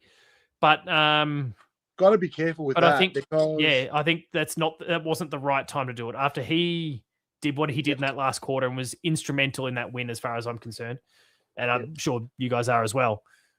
That can do a lot of damage. Now he's responded a fantastic way through the VFL, but Yeah, does it that impact his next opportunity at the AFL level? Like I don't think that was the right timing for it. And if it was my only hope is that it was pre-planned, that he knew beforehand. Because if he goes out and has that game and he's of the mind going, oh, that was awesome. This was my moment. I'm ready to go, and then all of a sudden out. Yep. Oof. But if he knew about in advance, like if that was already pre-planned, in terms of the holistic thing, that's a much easier pill to swallow. It'd be frustrating still because you go, I've just put an amazing effort and I've been dropped. Yeah. But Because I'd imagine you'd be able to process it a bit better. because the way he hit the contest as well, even in the VFL, it had me looking at the game today going, geez, we're missing him. Because it really felt like in the contest, like Hawthorn had us. Like, especially even inside 50. Inside 50, every time the ball was on the ground, they just made it work. They were just so much harder than us. And it really, for us to score, we had to like really feed the forwards, like, and it just had to like put it out in front of them. We just we didn't get anything like scrappy today. Like the goals just weren't. Yeah, honestly, I really think like the player I wish we had was Dangerfield. Yeah. Like there was so Pretty many. handy bloke. Like today's game was suited for him. Like there was so many times we had it inside 50 and there was like a stoppage and we lost it. And we're just sitting there going, geez, would have loved to have had him inside 50 at that Someone point. who just comes in like a wrecking ball and just bulldozes a few blokes. It's a Because tricky all one. the because players- obviously- Sorry, go on. No, because the players, I've put the list here of the players we needed to do that, to hit those contests there. So we had Close, Wiltshire, Manor, Henry, Martin. And it just, the game wasn't suited like for those guys. It wasn't suited for where- those sorts of guys. Yeah, Manor obviously- was probably the one. Manor was one, and he just disappeared. I thought he was injured. Like, I just didn't see him. He was on imping. Yeah, so But Impy's not like, I mean, I said it before, like Impy's very good defensively, but he's not lockdown defense, right? No. Like he just beat him to the contest every time. He just my takeaway from it was that no, it wasn't injured, but it's like, is he just not reading the play at all today? Like he just couldn't seem to be where the ball was over and over and over again. But you're right. Danger is obviously, as much as I've been kind of beating the drum about Danger needing to be a midfielder, the way Danger plays was And like I'm sure you've heard me. Like I'm very pro Danger being basically the Joel Selwood of 2022, which is just come off the bench, play 50% of game time, and just be impact every time you come on. But as far as what our forward line needed today, they absolutely needed Paddy Dangerfield to go over there, just bulldoze a few blokes. I thought the midfield was fine. Or even the way that Forwards. even Tyson Stengel, obviously, he needs a week or two or whatever it happens to be at this point. But even him, because like he's not the wrecking ball style, but he goes like he will throw the body in and he'll grab that ball and spin off the back and do all sorts of wild tricks and flick it over to someone if he doesn't slap it on the boot and kick a goal himself. Like he beelines it. He doesn't waver from getting the ball. And I feel like we had a few too many in that forward line today who were willing to reach in for the ball rather than. And Brad Close is the biggest culprit as far as I'm concerned. Yeah. But there was a few others I think that kind of didn't go full chested like they could have. Yeah, and like Close was always going to have like, this is the worst game to go and get your confidence back. like imagine being Brad Close and losing your spot, and then coming back to this game and being like, oh shit, I've got to make it work. Like, my question for you is, and I don't know how much of the VFL you watched last week, but what did he do last week in the VFL to even justify it? Nothing. Nothing. And that's where like this is where I'm really curious and frustrated. And Dory, I'm bringing up the numbers now as well. But have I got the right week? No, I just grabbed the wrong week by mistake. He didn't really do anything last week. In fact, he got reported. It got thrown out, but he got reported like he had the shits. He had a bit of grumpy man energy. Didn't do anything really. Kicked one goal, one from 11 disposals. One goal. Come on. Don't think he deserves Chris Scott was talking about it being a management thing and a pre-season thing, and I'm sorry, mate. Like maybe there was some sort of plan around that to begin with, but his form's been dog shit regardless. Sorry, I keep misbehaving. It's his form has been rubbish the entire time, and has been now. And sorry, I'm so sorry, Gary, that it took so long to come to your way of thinking, mate. But he shouldn't have been in. He shouldn't be in. And everyone was saying his days might be limited. CG was saying it too. Like the people around us. The worst was like you knew it hit rock bottom when Ginnivan like ran through him. You're like Ginnivan looked like a full on like Hulk and just went boom. I was like, oh god. I'll give Ginnivan credit. Like he did play that game well. Like he was. I don't like. I hate it too. But few players that I like giving credit more than Jack Ginnivan, but less than Jack Ginnivan, I should say. But he played a good contested game. Yeah, Ginnivan's grown on me in a way that, like, he left Collingwood at a point where Hawthorn was almost like rock bottom. Yeah, and you sit there going, how much? Either this guy's got a shitload of confidence, or he is so stupid.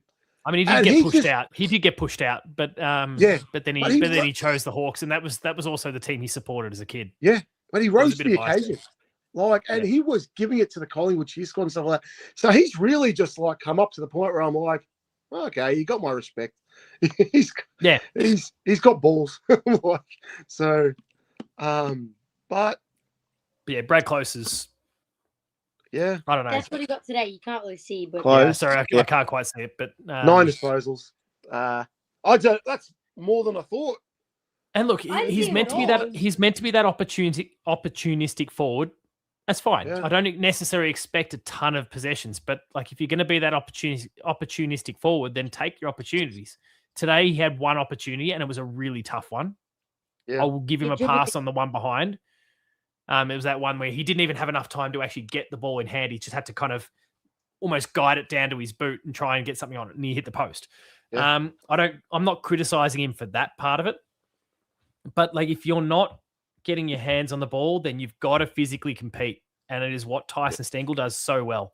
Is that he will bash and crash. He's not a big bloke. If anything, he's maybe even more slight. I could be wrong here. Yep. He might even be more slight than Brad Close, and Brad Close is no physical specimen, like physical beast. I should. Here's me with my little weedy spaghetti arms trying to call someone, out on their size. but he's not a beast, but he could offer more than what he is. He's really, I think, failing in that regard. Yeah. What do you What else write was down?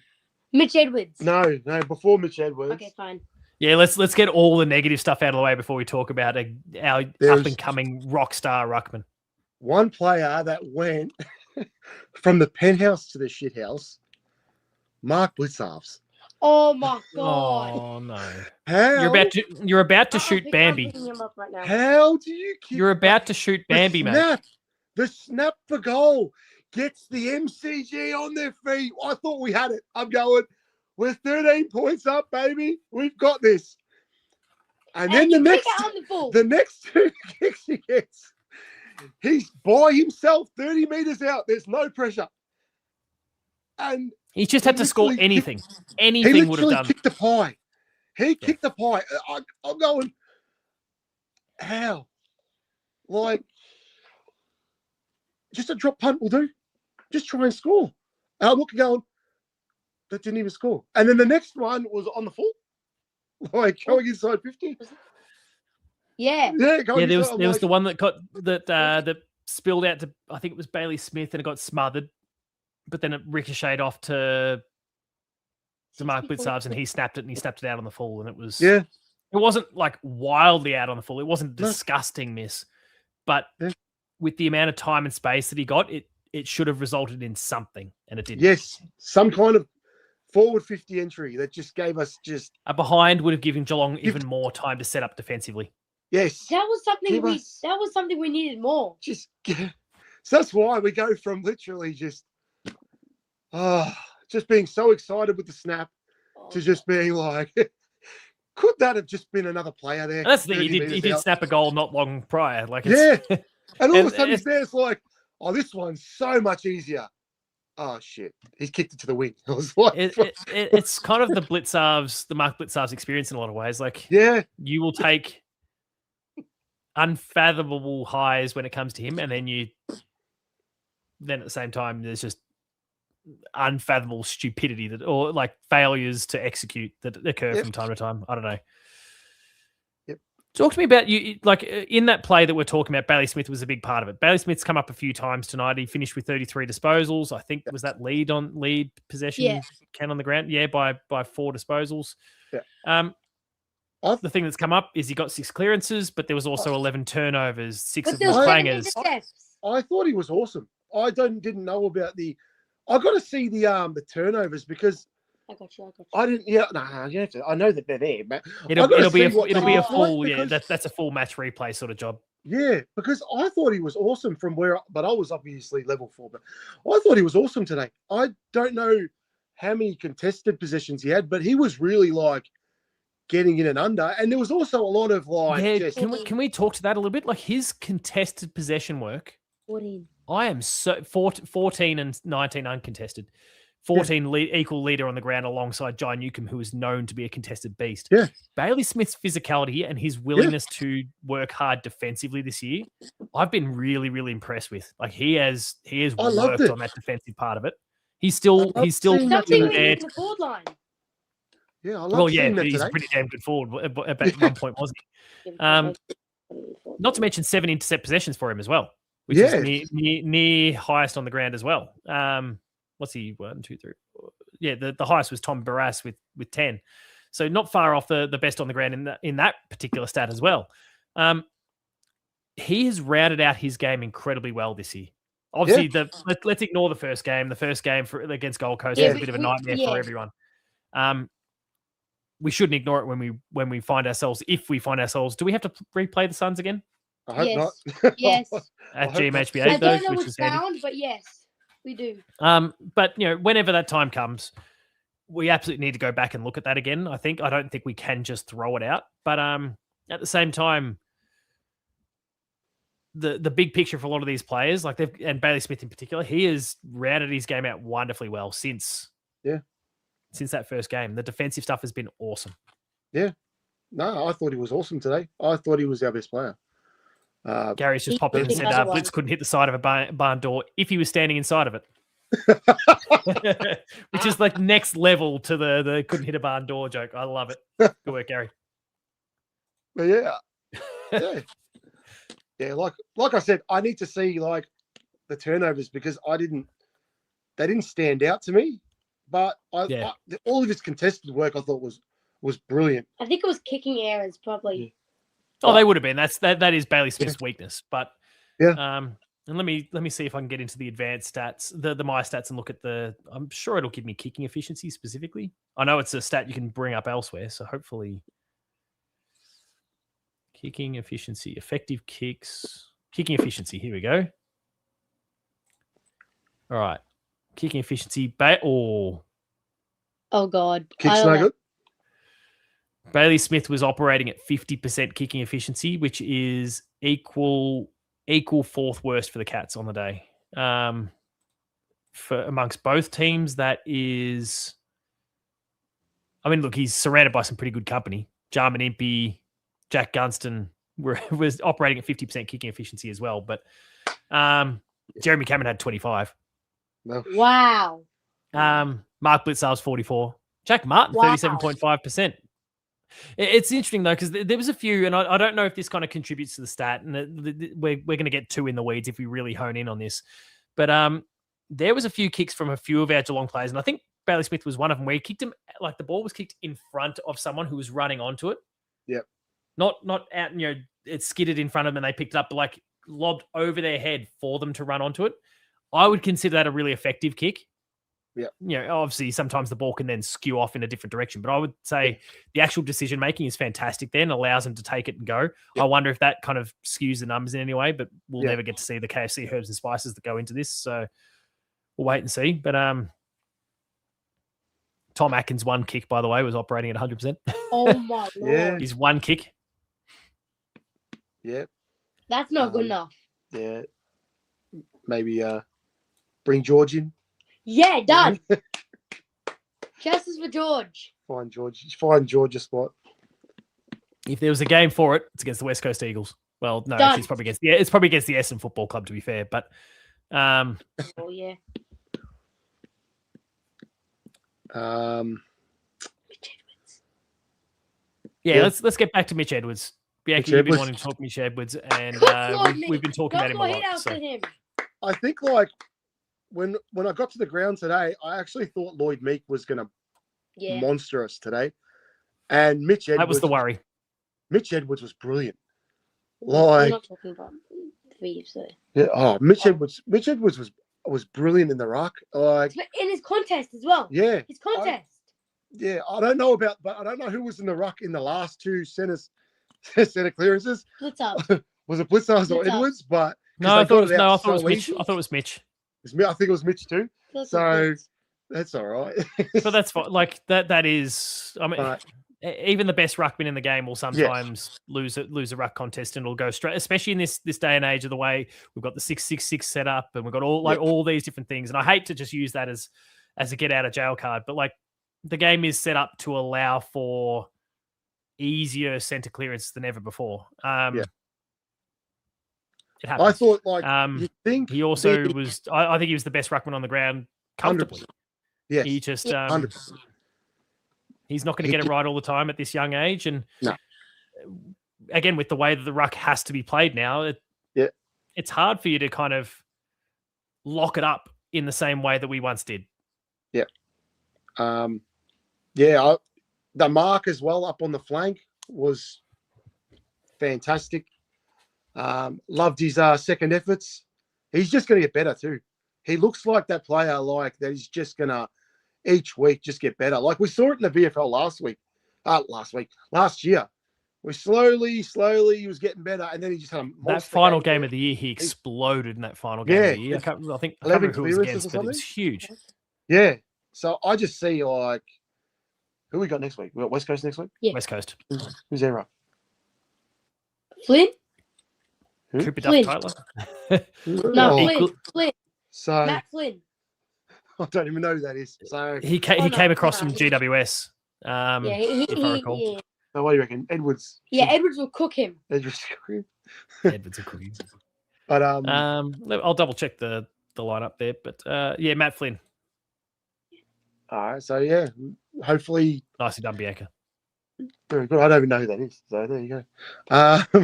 So yeah, hopefully, nice contest for him next week as well. But yeah, very, very impressive. And you know, Gary's also saying that Pike, through his VFL work, is not too far off as well. Nah, yeah. He got beaten. I don't think we need to throw the bloke out. But I think he still needs more time. Yes. Well, he played last week on the weekend. On where Him and Reese got monstered by Werribee ruckman, who was actually a Geelong VFL what's his ruckman. name? Uh I'm checking it now. I'm sorry. Qual. Yeah. He's a Sudanese. The Sudanese ruckman. Gotcha. Was just I think I know what you're talking Coleman? about. Yeah. Yeah. And then because then he was getting strapped up towards the end of the game, and I noted during that game on the weekend that the commentators were going, "Geez, they're going to need a lot of tape. That's a long leg that they're trying to strap up right now." He was a big He's boy. a big boy. Oh my goodness. He Just- monstered our rucks. Like Yeah. but still Geelong. Ajan Coleman. Ajan Coleman. Yeah. He was pretty good. 27 hit outs. 27 hit outs, yeah. He took some big marks. Yeah. Oh yeah. Yeah, so that's there. He was a chance to get drafted in the mid-season draft last year as well. Didn't happen. So I wouldn't be surprised if we see him get drafted as well this year. What else we want to talk about? Tom Stewart? You can talk. I've talked too much. Nuh-uh. Talk about Tom Stewart. Tom Stewart was awesome too. 9 marks. I thought Tom Stewart. I don't know what I love people Tom talk Stewart's about. effort. Yeah, I thought Tom Stewart did really, really good in the back line. Saved us a lot of times. Especially in the first half. Yeah, Yeah. first half, 100%. Especially he was There was just one Bas- thing I didn't see. I still haven't seen it. That where it cost us a goal. Did he trip over or something, or fell over the boundary line right in the pocket? Was it last quarter? Yeah, last quarter. No. Wasn't last. Yeah, it was last quarter. It wasn't Yeah, last. I'd have to Right. double check it. Yeah, like I didn't quarter. know what happened, but he ended up over the boundary line. They picked up the ball and snapped the goal. That I was. was like, I know that was not last. Shit. That was last one. Last half. But yeah, Spartacus is just quoting Ben Harris from before. Ben from before. Tom Stewart was shit out straight to the twos. He wasn't at all a fan of how Tom Stewart played. nah, Yeah, Stewart. I don't get that, happy to mate. fight that fight. He was one of our best players. Yeah, I thought Stewart was great. That was good too. He carried the defense, especially Jack Henry had a terrible game. Jack, yeah, Yeah. but I'll yeah, behave. it's all I'll good. behave. It's all good. We'll get it I back. don't, like he wasn't like Jack Henry wasn't great against the Hawks last year in the prelim either. Yeah, I wonder if he kind of struggles for a matchup against those guys. Like in theory, he should be the right matchup for Gunston, but Gunston's too quick. yeah, He doesn't have the height to then go with a Mitch Lewis. He doesn't have the strength to go with a Mabior Chol. I feel like he gets stuck in this matchup. And that's why, like, late in the piece, and it worked pretty well. Obviously, again, credit to Gunston. He, goal sense or game, like, sensed the game and just slapped his foot out there and just took any score. He didn't care what it resulted in. Came off the post. He nearly kicked a goal anyway. Which might have been better for us, actually, if he kicked the goal, because we could have taken it back to the middle and had 13 seconds to do our thing. But is what it is. I think, Tom Stewart's the guy for Jack Gunston when or if we have to replay them. yeah. I don't know. He's got the wheels to go with him. He's got the accountability to go with him.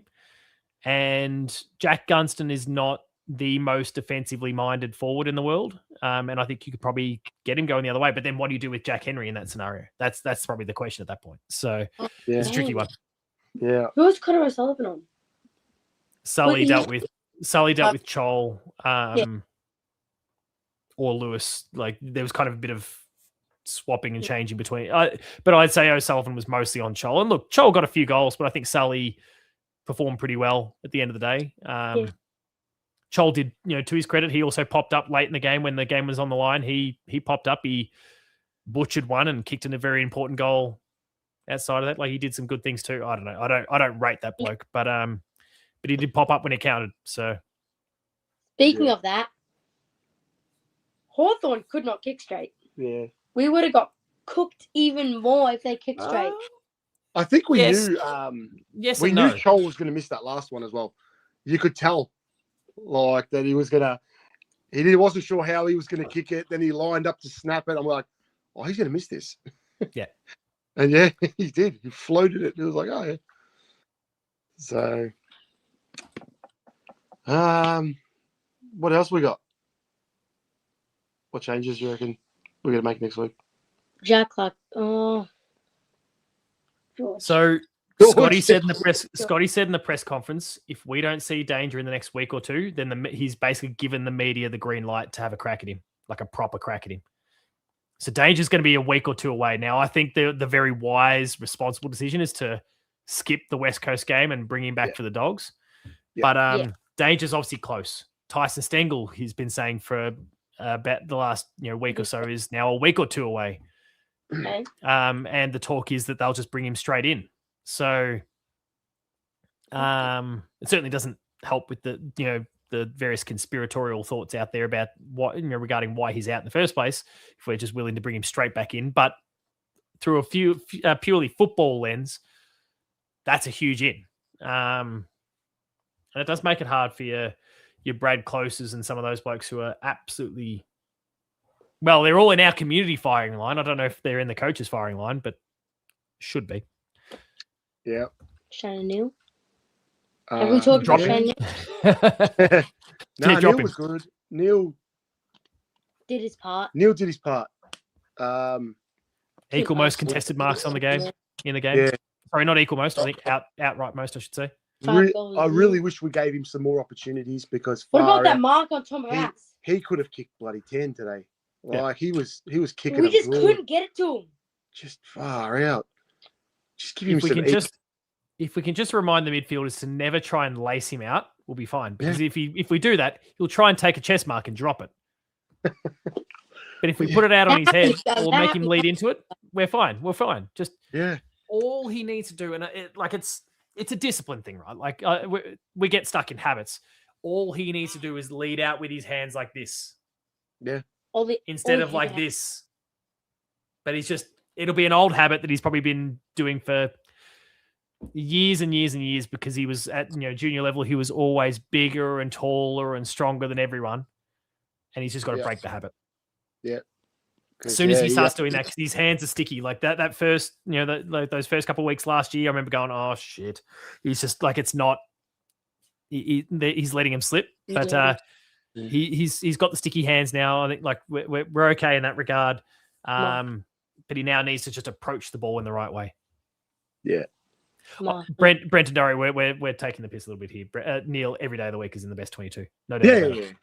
Oh yeah, 100%. Like he was good today. He was fine, but could have cracked it wide open. He was on. Like his kicking was on today. He was going to kick him from everywhere. Like, and it took four of them to take him down at the very end there when we had the 10 seconds left on the clock. It took four of them to pile on top of him, and he still nearly broke loose. Yeah.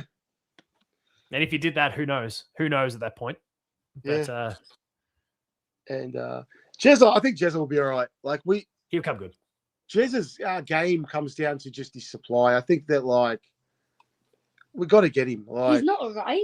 It's about the midfield forward link. Like we just got to hit him up. Yeah, but he was playing on the wing. Because that's to try and get him into the game. He just moved up the ground and just got the goals will start coming. Like remember what?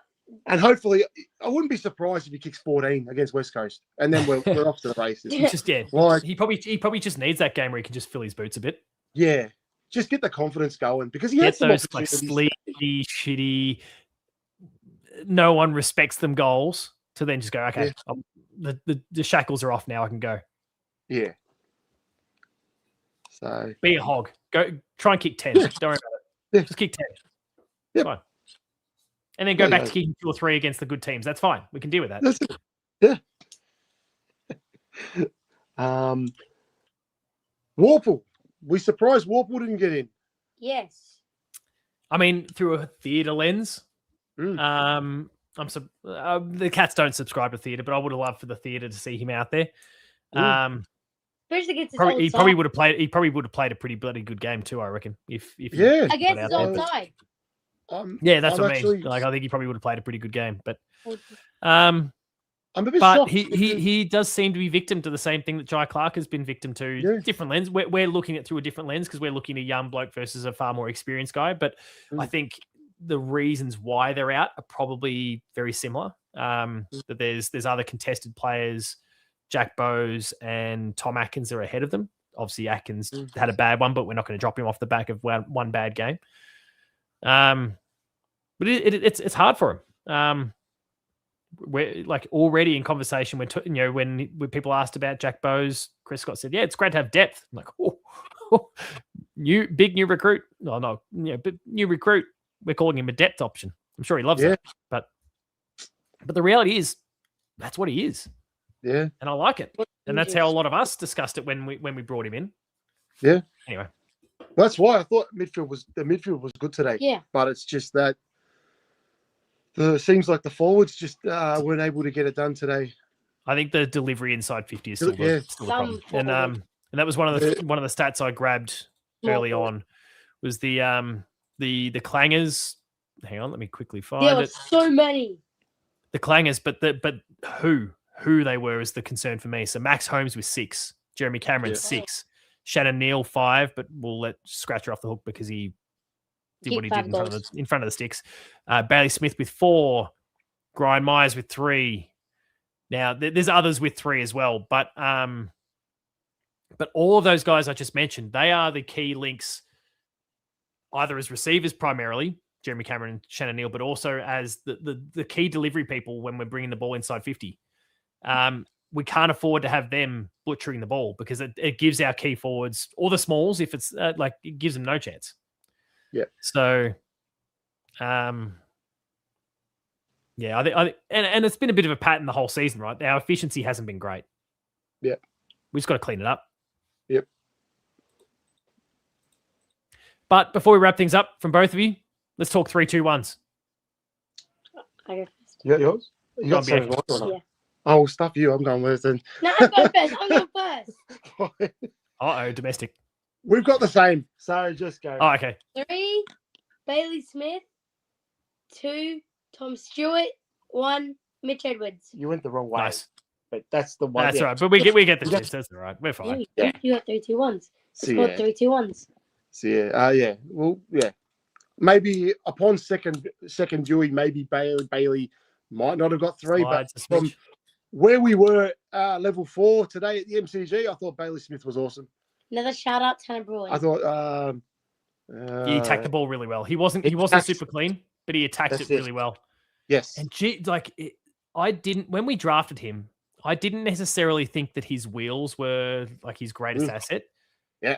But he was covering some serious terrain at some serious speeds at different points today. I was really impressed by just the level of athleticism that he's demonstrated. Whether that's something he's been working a lot on with his time away from the game or not, I don't know. But he is like his athleticism, his running power was awesome. And maybe, I mean, I don't think he was ever lacking for intent before, but I do wonder if that time away has just meant that every time he sees ball, he is 110% at it. I love the attack he's bringing to it. Today he was a bit fumbly. Like, it happens. Yes. You're not always you're gonna have your best day where you clean below your knees, but I loved his intent. Well, the weird thing And about no, today- Gary's just highlighted that he picked Tanner for one vote today. Have you misread the game? No. I mean, look, would I have given him 1? Probably not, but I still think he was a really valuable contributor for the day. Well, it pissed down rain all day today, and then friggin' when the game started, we got sunburn. It was bloody weird. Yeah, it was pretty nasty there. That was a typical Melbourne day. Like, we're sitting there going, right, where they? Yep, beautiful. The game starts, the sun comes up, and far out, what is this? So that might have had something to do with why it was so fumbly. It was probably wet. The ground was probably wet. But Yeah, who knows? you want to tell everyone who you saw after the game? George Barkis. Oh, nice. Yeah. Very nice. Yeah, my only famous sighting for the day was when I went in the lift and Brian Taylor was in there, and he let my wife and kids out, and I gave him a thank you, Brian, and he looked at me with absolute disdain. No. What'd you do? You got a no. She got a dab from Georgie Prasparkas. Very nice. You talk. I don't want to tell everybody the story. Really. You need to next time you chat to Georgie, and let's be honest, the relationship's fantastic. You need to tell her to come on the Hoops crew behind the play. We need to get this show going again, and who better than Georgie Prasparkas to kick it off? All right, I've got some big news. Tell him. BFFs now. Always. Always. I've changed my number from 11 to 41. Oh, right. Sending some strong messages there. Good. Yeah. Georgie's a gun. So she went and told Georgie, and Georgie was pretty happy about it. No, that's awesome. And even just get to bump into her and talk about it today at the G of all places. Yeah. It's awesome. Loving it. That just made it like we're all disappointed. How recent was that change? Is that effective this season? This season, yeah. We also saw Chantal Mason and Emma Kilpatrick. Yeah. You know where to find them. So, that was there, yeah. I think we also saw Emily Bates for Hawthorn, but we don't like them. No, we don't acknowledge the Hawthorn people, especially today. But then what was Declan saying? Declan on the way back to the train stations telling everyone, if only we could get Georgie Prasparkas into our team. It's just like, she doesn't back down. No. It's like, good on you, Deck. Well, team, as always, thank you very much for coming on board. It's been a pleasure as always, and I'm looking forward to chatting again nice and soon. Look after yourselves, and Bianca, it's school holidays, so enjoy them. Yeah! Yeah, I'm about as excited as you. He has to go back to work tomorrow. Yeah, suck shit, Dad. Yeah. No shit. Ridiculous. Shit. I didn't realise you had school holidays. Shit, I thought you had school tomorrow. Mate, I'm not going to miss out on school holidays, don't you? That's, yeah. Bullshit. Stop you. Start prepping all that content. See you guys. Thank you again. Go Cats. Go Cats. Oh, remove. All right, Kiri, you're in there. I'm bringing you in next. I'm also going to let you take center stage for like a minute or so here because, man, I've got to piss something shocking. I've had too many beers. So you'll go on full screen for a moment. No, you're all right. Post-game Kiri. No, you're all right, Paul. Yeah, I'm probably going to go 10 minutes or 15 minutes anyway because I got work tomorrow as well. Yeah. What much can I say about this game? Hate losing to these bloody Hawks. Yeah. Reminded me of the Easter Monday game in 2018 where the Hawks were absolutely over the top of us and, we kept coming and coming and I think it was Jared Ruffhead who kicked that winning behind and it was ultimately we lost by a point at the end. So, and yeah, the same exact thing happened. Hawthorn were absolutely all over the top of us and, had they kicked straight, I reckon the game would have been a lot more uglier in my opinion, but yeah, not to be. Yeah. What more can we say about this one as well? I thought Shaw Matter played his worst game for the Hoops. Absolutely thrives on the MCG. Easter Monday last year, he was best on ground, but Hey, right, I'm back. Sorry. Yeah, no, you're all right. Just had a bit of a monologue. I'm just talking about basically. Mate, you basically hosted my show the other day, I believe. I haven't watched it back yet, so I trust you implicitly. I don't trust Ben Reeve as far as I can throw him, apparently, but I haven't watched that back yet, so we'll see what heinous things he said about me. I'll probably go about 10 minutes anyway as well, because I know you got to sign off. I got work tomorrow anyway. So. Yeah, we both got early starts tomorrow. I said the show would be done by now. Here we are, 2 hours later. Oh, but yeah, what could I say about this game? The Hawks were they were absolutely better with the ball from start to finish. I said Sean Mann probably played his worst game in the Hoops. Brian Myers, my man Lawson Humphreys and Mark Blitzarves, they were the cold face of why we lost this game as well. Blitzarves especially, I just couldn't believe it. His kicking was absolutely off and, maybe Father Time has caught up to him as well. I think we need to rest him. He plays his 300th game against the Bulldogs, but yeah, I think he's in all sorts, Paul.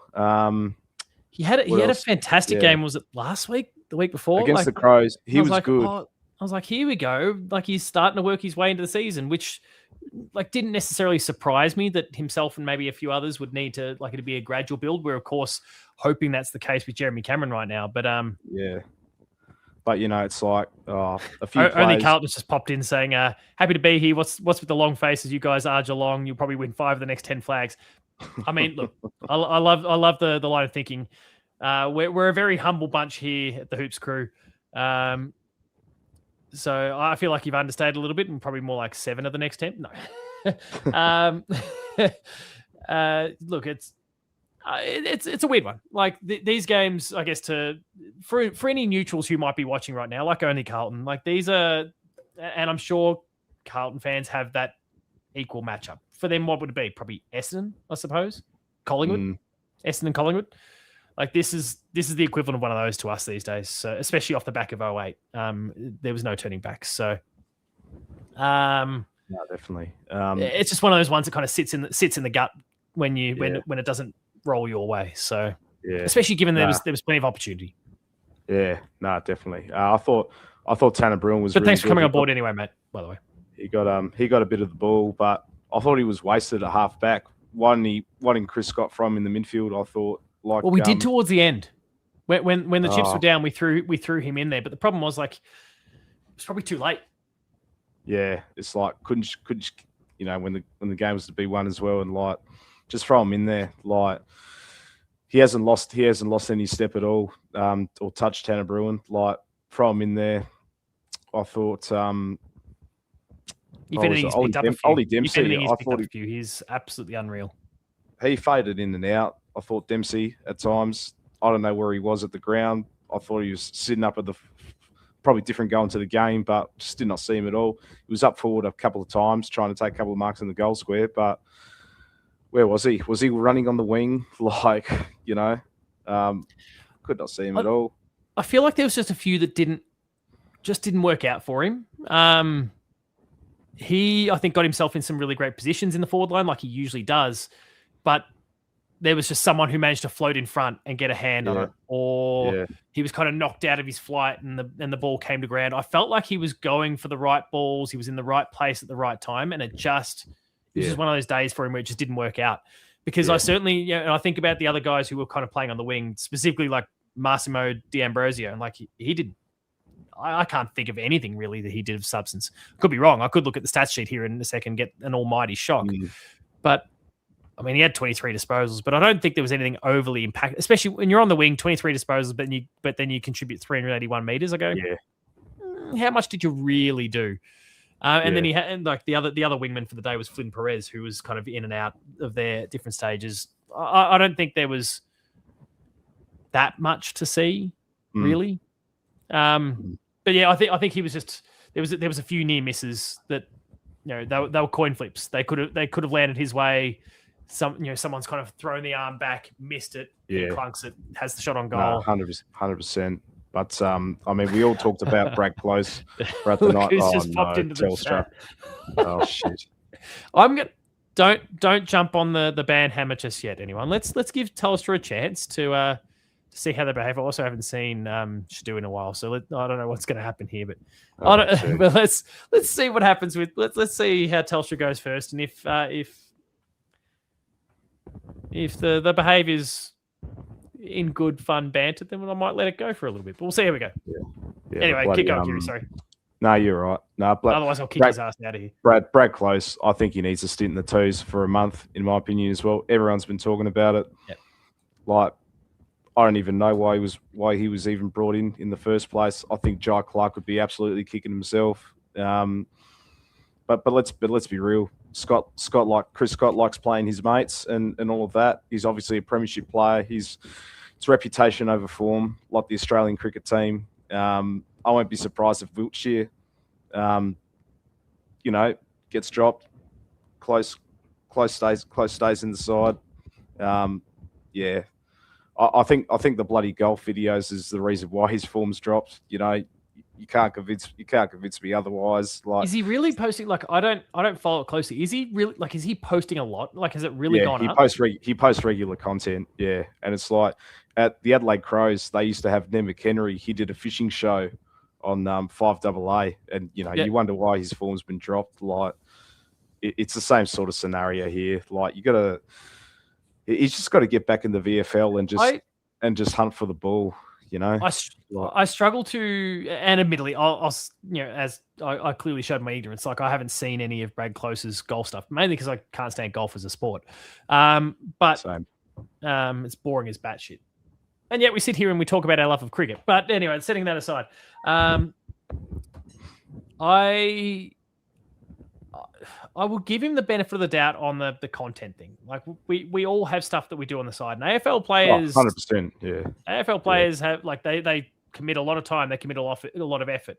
They work real hard, but they also do have a lot of time up their sleeve. And it's very easy, I'd imagine, for it to be a pretty boring lifestyle, especially if you're the sort that's, buttoned up, doing the right thing. You're not the party animal. You're a proper professional, right? Like, there could be a lot of downtime. And so I don't necessarily blame him too much. I don't necessarily blame him too much for going about making the content. I've just been really just dubious about the way he's been playing the game. It's not the physical, like it's the lack of physicality. It's the lack of willingness to put the head over the ball. He still reaches in and tries to fling it over the shoulder. Like, it's decision-making stuff as opposed to anything else. Yeah. Telstra, stop being a dickhead.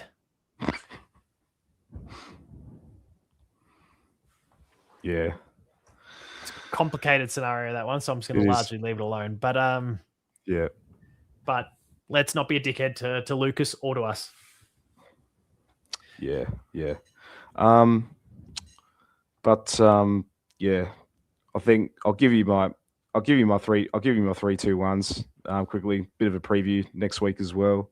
So 3 votes I'll give to Tom Stewart. I thought he was best on ground for me.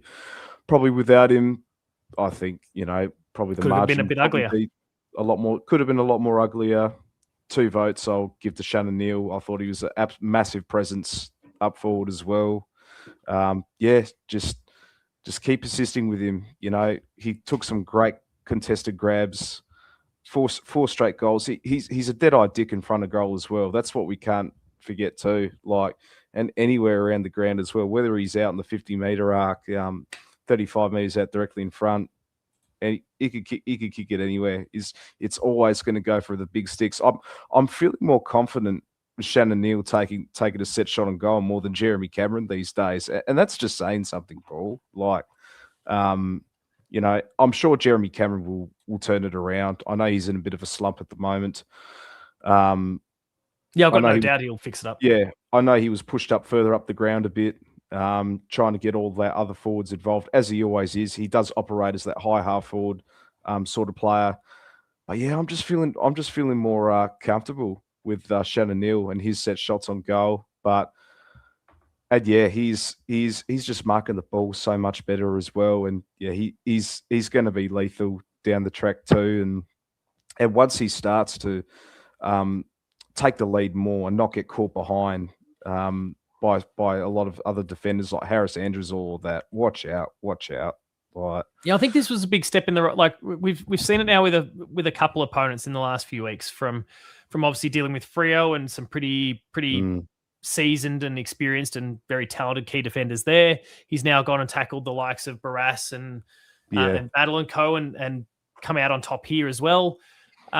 Obviously, the big test for him is dealing with a Taylor or dealing with a Harris Andrews. Oh yeah. But he's positioning himself well now to. Like if Shannon Neal goes and plays against those blokes, in no way am I expecting him to kick 4, 5 or more. That'd be fantastic if he just explodes, the cards fall his way and he has an absolute blinder. That'd be amazing. But I'm expecting him to go and kick 1, 2, and if it's a good day, he kicks 3, and I'm happy with that. 100%. And that's not trying to. I don't think that's me setting the bar low for him. I just think that's a reasonable thing because these guys are extremely talented. We're talking about team defenses these days, and not the isolate the key forward, dump it on their head style of 25 years ago and earlier. Which obviously worked incredibly well. It inflated the numbers of some incredibly talented players. I don't want to diminish the output of them, but like if the game was played the way they are now, that it is now, they just wouldn't have been able to kick as many goals they have. Not because they're not as skillful or not as talented or whatever, but there'd just be so many more bodies in the way. And it's just you just can't like. There's going to be so many more 50-50 contests that you're expected to break even in. Like it's just not. It's not a thing as far as I'm concerned. But that's why also these guys, like you can't compare a Buddy Franklin and a Tom Hawkins to even a more recent example, of like a Matthew Lloyd to even your Gary Ablets and your Dunstalls and your Locketts, etc. And then the generations before that. They're not comparable because the game's played differently. I'm loving what Shannon Mills bringing to the game right now. I love it. And I think, and with the key forwards in the past as well, Paul, I think Shannon Neal's trajectory in his early years are slightly ahead than what Tom Hawkins was as well, if that sort of makes sense. Because that's an argument. That's an argument I'd made a few times. Second or third year of actually playing a full season of AFL footy as well, and it took about Hawkins 4 or 5 years until where he became. It took the 2011 grand final, right? Like it was the 2011 grand final. 2011, and Shannon, he's been on the list for a few years, but obviously he was held back by the Tomahawk as well. Only started to play full footy in the back half of 2024, first full season in 2025. This is his second full season in 2026. I think his trajectory is slightly, it's early days, but slightly ahead. And, they're very different. They are very different. Like again, let's not lose sight of that. But the way they play is very different. Tom Hawkins will still stand there and throw someone around and try and wrestle. Scratcher needs to get out on the lead, and if the disposal to him is a bit wobbly, that makes it a lot harder for him to play his game. Whereas Tom Hawkins, if the disposal's not great, but he still managed to throw the other bloke to the side, he can still take it on the chest or move a little bit. But I'm with you. I love the direction he's heading in. Things are looking pretty good. So hopefully that continues. And number one, the one vote for me is Mitch Edwards. I thought he held his own in the ruck. Keep getting games into him. Great mark. In the forward flank as well. It was in that third or fourth quarter. The athleticism in this guy is off the chops as well. Oh, get out of here. There we go. But keep getting games into him. Touch wood, he remains healthy as well. And as much as I bag Mark Blitzarves as well, when you have Mitch Edwards in the ruck, it allows Blitz to do what he does best as a sort of a ruck rover or rover sort of player as well. Goes around the ground, all that sort of stuff. Yeah, he did well against Lloyd Meek and Ned Reeves, and I think he'll thrive. West Coast, they've got a part timer as a ruck. I only figured out the name thanks to Bianca. So. Yeah. And we should be fine against West Coast. It should be an easy kill. We need a percentage boost, and I'll be at that game as well. Oh, nice. Course. So, of course, gather round. Be in the gather round next week. Go on to a few other games at the Adelaide Oval as well. So at the Nord, it'll be pretty interesting. Similar sort of, I think, slightly small dimensions to KP. So, but yeah, I think I'd love a 70 to 80 point win, but. Ben earlier in the show, we could probably put the Q to the rack at like quarter time and probably make it a 50 or 60 point win, but we need the percentage. I think Jezza will have a big day out for this one. Yeah, if he doesn't kick 7 or 8 goals, I don't know what's going on. So just fill the boots and break yourself out of the funk. And it was it was roughly this time last year when he started, like the cog started to turn. And he started to really get on his bike. I'm not going to sit here and say he's then going to proceed to kick 88 plus goals and win the Coleman or anything like that again. But it's been a slow start. He's out of touch. He is coming back from injury this time. My expectations aren't through the roof, but this would be a good opportunity to just get a bit selfish. The other tall forward, he's going pretty well at the moment. So just take some time for yourself here. Pepper away at the goals a bit and kick 5 goals and come away in good shape. But yeah, that's about it, Paul. Hopefully next week bounce back, get the job done against West Coast, and then Bulldogs. They've got some injuries at the moment as well. I know Tim English is out. Picked another couple of knocks as well, so that could work to our advantage, possibly too. They looked quite unconvincing against Essendon last night, so could work to our advantage potentially. But I think we'll know where Geelong are with these next with this probably after the Bulldogs game. So, Yeah. but yeah, but let's not forget, by round 9 in 2022. We're at five wins and 4 losses, so it is a marathon. Let's not go on at panic stations yet. Does it hurt to lose to these pricks? Absolutely. I'm absolutely hurting. I'm 2-3 hours ago. I was absolutely livid, so it took me a while to calm down. But yeah. Let's not throw the baby out of the bathwater yet. Look at Brisbane. They were 0-4 in 2024. So, it's a marathon. It's not a sprint. We'll be fine. Let's fire all cylinders against West Coast, then make a statement against the Bulldogs at KP, and then I think we got Port Adelaide at the Adelaide Oval for Anzac Day as well. So, but yeah. I reckon we'll be fine. Yeah. But anyway, Paul, thanks for having me on. And yeah.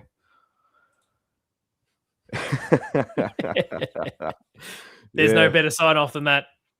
Well, let's conquer South Australia once again, because Geelong are the kings of the Adelaide Oval. Well, at this case, the Norwood Oval, but we can come away from the Norwood Oval with a 100% winning rate. It'd be great.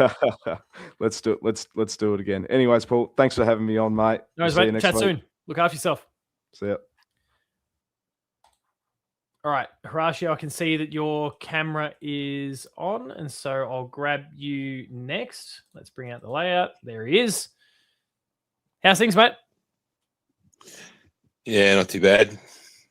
Bit disappointed, but apart from that, pretty good. What's the prevailing thought from today? Oh yeah, bit disappointing, but yeah, I sort of, I said a couple of times, I think the scoreboard probably flattered us in the end, really. But I thought they were the better side for large chunks of the afternoon. Yeah, I'm kind of torn on it. Like, I mean, there's a few statistical measures, of course, that do tip their way. Largely possession, disposal count. But Geelong tends to operate from a little bit behind in that particular respect. The efficiency inside 50 thing was quite heavily, well, I mean, given the particular stat we're talking about, is quite heavily skewed in favour of the Hawks at 60.4% for them, 53.7% for us. They were up on their usual. We were down on our average, and our average is already 4% lower than what theirs is to begin with. But I feel like we still controlled the play quite well, especially when we got the ball into the forward half. The way we hemmed them in and turned it into some slow plays, I think was really, really good. Not that we necessarily nailed every single one. There was one or two that I can think of where they pretty successfully chipped their way up the ground.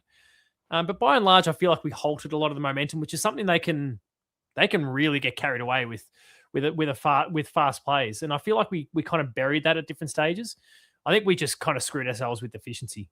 Like, our own efficiency was probably the problem. Yeah, I think there was definitely some. We did. We butchered. It wasn't as bad as I've seen it at other times, but we definitely butchered quite a few opportunities today. But then, they didn't kick straight, so that probably evened itself out a little bit there. I don't know. I felt like we were like coming out after quarter time. We did something that we have a tendency not to want. We've seemed reluctant in the past to want to do this, but we actually clogged up the middle. We weren't giving them the corridor, so they were struggling to move the ball, and that enabled us to sort of get a bit more into it. the thing I thought though was that even though we didn't quite maintain that for the rest of the game, but I felt like they when they got caught on the short side, they just beat us for pace on more than one occasion. Just that I would agree, for sure. And then they also when they got it out to the fat side, again they were just able to just find that space pretty much at will. That's it's almost what I think that's what pretty much happened in that last 90 seconds. There was they just got it out there, and once it was out, they were off. Yep. So I think in that sense, there's a few, there were some good signs and some not so good signs, but that tends to be, we tend to want to think about how we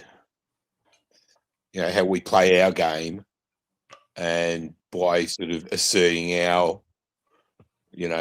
playing the game on our terms, that then we don't have to worry too much about what they're doing. Which is obviously flawed thinking from all of us, right? Because there's two teams playing two different styles of game, and you can't have it all on your terms every moment, every game. So it is a trap that we can all fall into when we're trying to pick these things apart. Yeah, so I think in that sense, look, I was happy to see that for periods of the game we were actually prepared to shut it down, and we're actually able to do it, because that's been a bit of a problem when we played Brisbane, for example. When a team gets momentum, we've struggled to halt it. Right. I mean, look, I just sort of have the feeling, when we were sort of talking about this in Discord yesterday, the day before, at some point over the weekend, and it's just like we haven't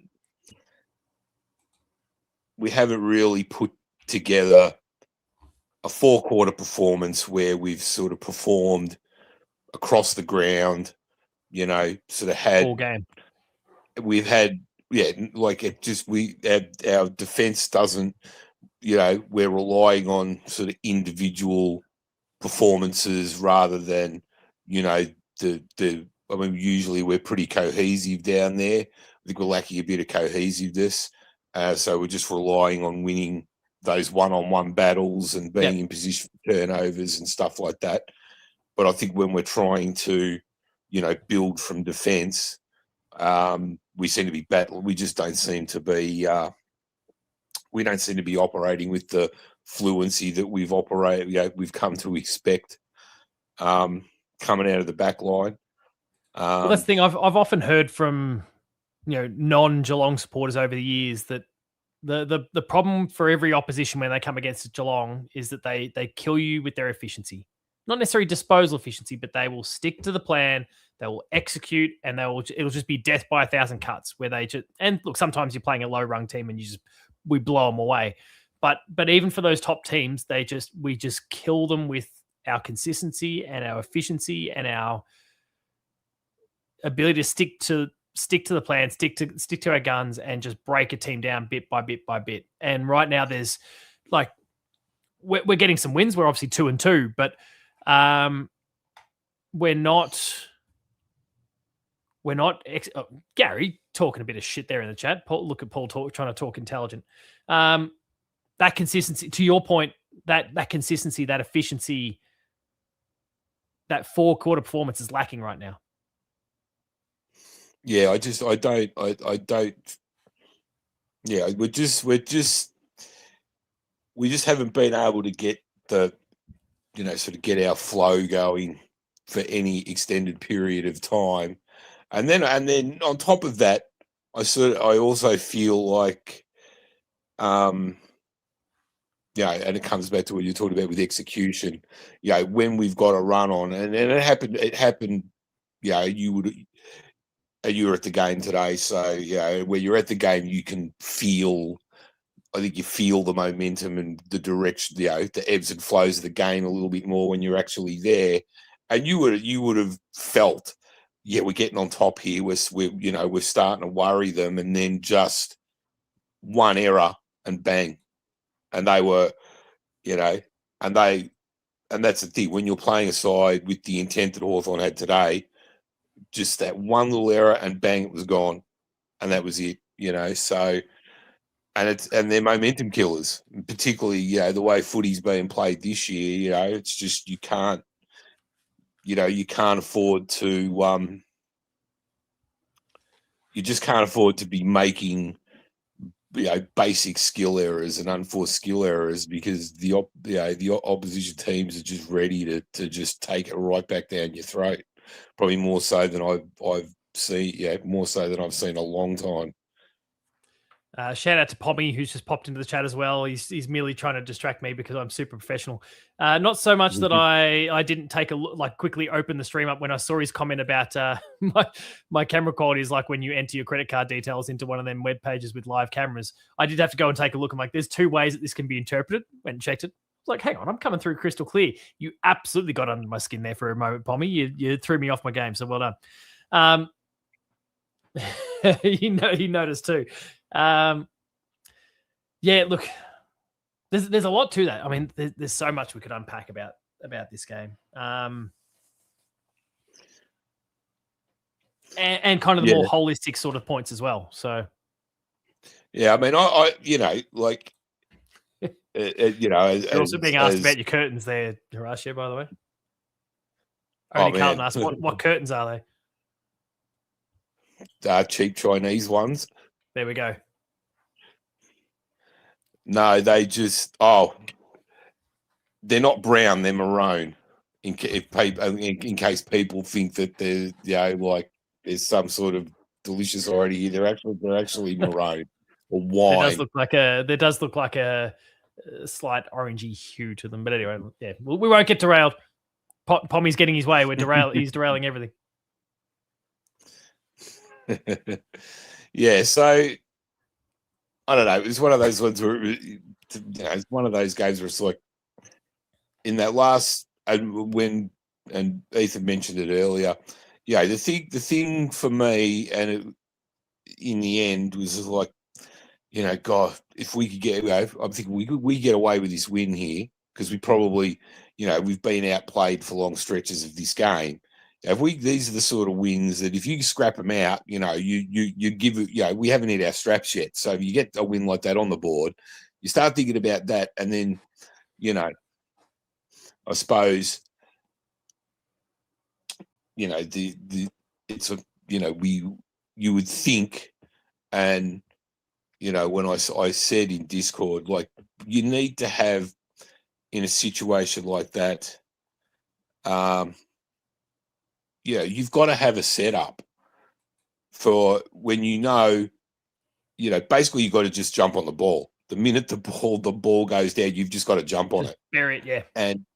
And they just got it out far too easy. And it's like, no, you got to have numbers in there and just jump on it.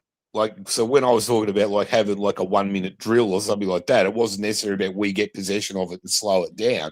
It was no, as soon as that ball hits the ground, you've got to just, you've got to clog it up. You don't have to be the first to win it, but you just got to block it up. Yeah. Allow that opportunity for the secondary ball up, because like the center clearance is the one that obviously, yeah, you've alluded to it. The center clearance is the one that kind of killed us there at the end. And look, I wonder how much of it is. I don't want to cast too many stones, because we've all kind of sung his praises, and he had probably his best game in the hoops so far. But I wonder if how much of that, Mitch Edwards maybe not, like he still felt like in those last couple of center clearances he was trying to palm it like you would any other stage of the game, and he obviously even the best ruckman will sometimes put it down the throat of the opposition player. But if his intent was to just kind of go up and just almost knock it down vertically, directly down to the ground, that would have allowed for people to just run in. Like, it feels like it was still the standard set play, as opposed to, okay, it's crunch time, we need to just lock, exactly what you described, kind of lock it down, block it up. Because he only had to knock it down, have that tackle occur, and then which begs the question: why was a blitz in there? Because that's what the one thing that he does well. One thing he's just getting that ball out of the contest and getting it down onto the ground. So it's not even necessarily tapping it to advantage. It's just, being able to just hold it in so that we're not getting caught out the back. But yeah, I'm giving Mitch a vote today because I think 3 weeks in a row now, his work in the clinches has helped get us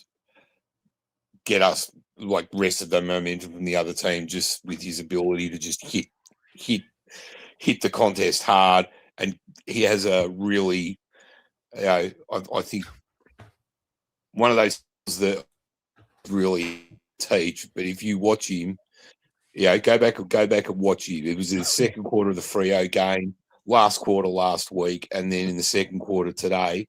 Just his ability, when he hits that pack, that ball always comes out to one of our guys. Like I used to say this about like Nathan Ablett. I'm like,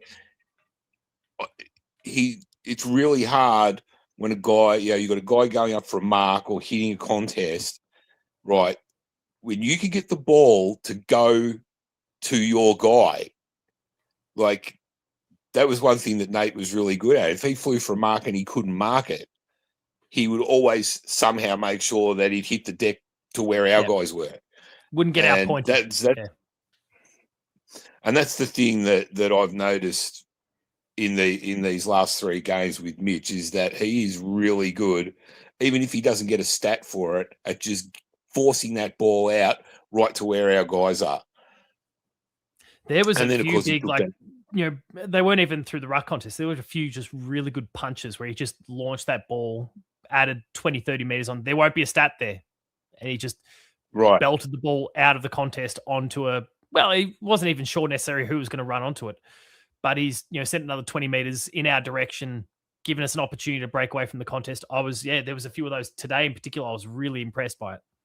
And just to address the chat who's, asking questions about the smirk that was off camera, I got a message from another Geelong streamer who was talking about Telstra popping into their chat being a pain in the ass before too. So that's all that one is. It's nothing to do with fart jokes. I'm sorry, Spartacus. But yeah, he took that specky in the last quarter.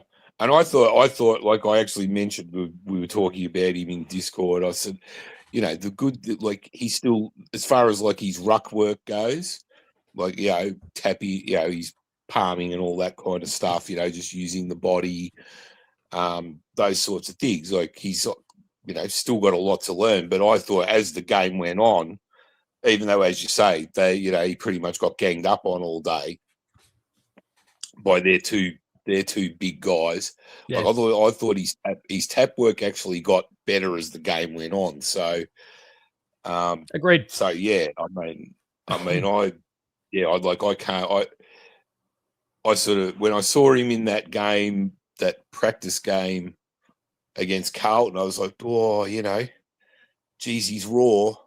And yeah, he's a bit raw, but he's sort of, I was thinking, I don't know how he's going to go at AFL level just yet. But I'll tell you, he's impressed. He's impressed me a good deal. Just with he's got some footy smarts there, and he's got some things there that you can't teach. Yeah, there's a real hunger. The hunger thing is the thing I like. There's a tenacity and just a willingness to go whenever you need to go, he goes, and I'm loving that. Yeah. Well, I always like to see players who, want to hit the packs hard and sort of relish a bit of physical contact. So, that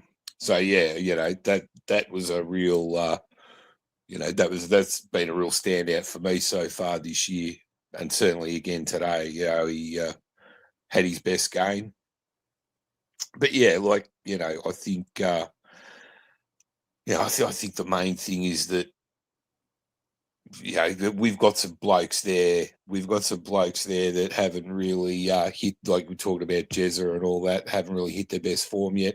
I don't think Ryan's a long way from his best at the moment. He's looking a bit, he's not as sharp and as crisp as we have come to expect from him. I think he's he had that hand injury, and then he's got a knee niggle or whatever now. So Yeah, I I'm think certain that there's just from watching the pregame. I don't know if you were here in the stream at the time when I can't remember who I was chatting to about it now. But I was there because MCC gates opened at 12:45. It's a bit of a free for all with unreserved seats, so I got in really, really early. And the first thing I saw when I got there was Brian out there doing what was very clearly a medical. And to my eye, it was the focus was a lot on lateral movement. And he obviously passed it and he got out there, but I'm adamant that he's not 100%, that, whether it's a groin injury, something along those lines, he just didn't look like he was moving as freely as he could have and should have through that warm up. And it felt like, for a guy who has to rely so much of that movement, the way he swings on the hips to kick the ball, the execution, the quality of the execution is down. He's still going for those plays. And I don't want to harp too much on obviously the very noted kick backwards yesterday that he failed to execute. But I feel like that play, as well as a few others, stemmed from I think there's something going on there. And I don't know if he necessarily needs a week off or anything like that. I don't know if it's necessarily that severe. Because I think if there was any doubt, then they probably would have just made a late change and pulled him out anyway. But it's clearly a problem. I think he needs a little bit of work with the massage team and the like, and just work on it, get it all activated and up and running, and get him through to whenever, the mid-season bye, whenever that is, and the week off will do him wonders. I'm seeing lots of comments there about the timber I've got in the background. It was just a pine thing. So, but who knows? I don't know. I didn't do the building myself, to be fair. I can't remember anymore. I'm adamant it was just straight up pine. Yeah, it's the good stuff. Yeah, and so there you go. There you go. Only Carlton, you're happy. Was there anyone else that you really wanted to hone in on from today? Good, bad, or otherwise? I think, I no more than the. I think most of the major talking points have been discussed. I think the only other thing I sort of mentioned it. I sort of mentioned it last couple of days, and then again today. Jackie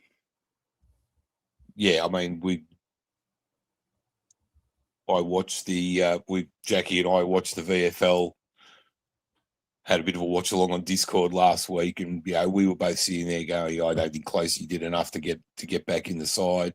And the next thing you know, he's back in the side. And then Clack got dropped. It's like the excuse was made for Brad Close the moment he got dropped, when it was all about, or when he got returned to the VFL, because it was all, it's because there was, his pre-season and the there was some niggles and those sort of things. It's all a management thing. And yet he went to the VFL and still played the large majority of game time and played it in a way that seemed like he was disgruntled and frustrated that he was dropped, that he was out. I think the excuse is being made for him, and I think we need to fix it up. He doesn't belong in the 23 at the moment. His form doesn't justify it. When he's in full flight, he belongs there. He's a great forward when he's in full flight, but he hasn't been there for 18 months. Yeah, and that's an interesting observation you made about him in the VFL, because that was the thing I was talking about before the game today with Clark, was that I said, this is the thing. I said, he's really, he was a big part of the reason we hung on. And got the win last week. And I was sort of like, well, look, he's been playing 60% game time or 65% game time. They probably just want to give him a full game, just to get some extra miles in the legs. And there is definitely some merit to that, but the how we got there, I think, is the problem.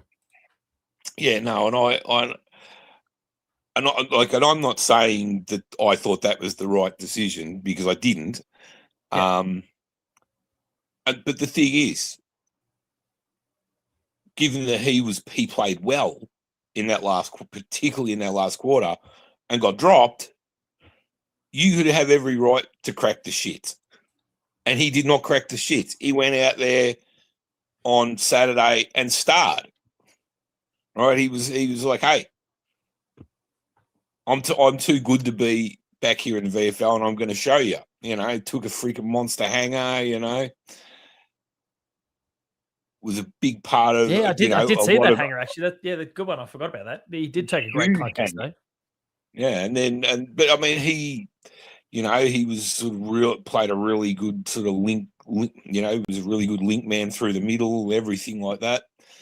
So look, you know, I said the main thing is he'll be back, but instead, like I said, he could have gone back and had the shits, right? And that which is why it's interesting that you sort of you think that, you know, Closey had the shits get dropped last week because Dry Clark certainly he got oh my god, he got reported. He got off, but he got reported. Well, I think he copped the he paid the fine for a dump tackle, didn't he? Yeah, but then there was just some other ill-disciplined kind of attitudinal stuff that I didn't like the look of. Yeah. But, and just like what Chris Scott then said in his various different press conferences didn't compute with what we were seeing. So yeah, it didn't. Yeah, I was like, wait a minute. That sounds like BS coach speak to me. Yeah. Like BS footy department speak to me because I don't there's a lot more players in this squad that have had more interrupted preparations than he has. Yeah, for sure. So I don't see how you could say that it's this. I think he's hanging by a thread. Yeah. I think, like, you know, with Danger a week, most likely two because of the short turnaround between the Eagles and the Dogs. With him a week or two away, Tyson Stengel allegedly a week or two away, and then the likes of Clack and some of the others that are kicking the door down. I honestly don't see how they can continue to justify it, especially with the lack of form.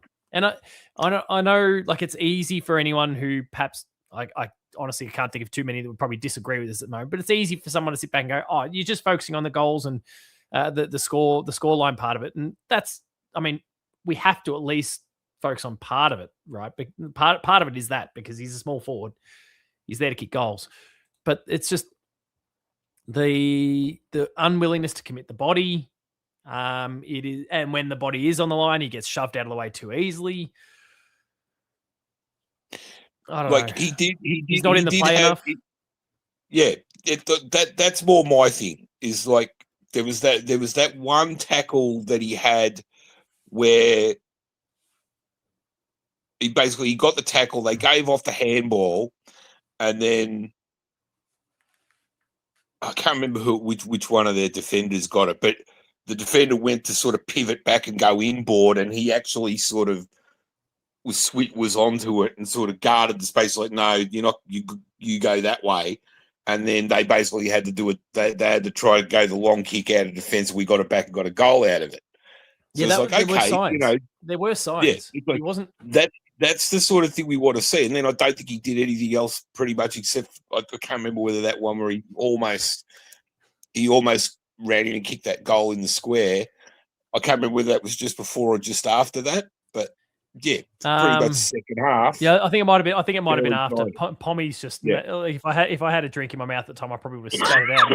He's described your curtains as reminding him of his great aunt's care house that she was in. They smelled of lavender piss and biscuits.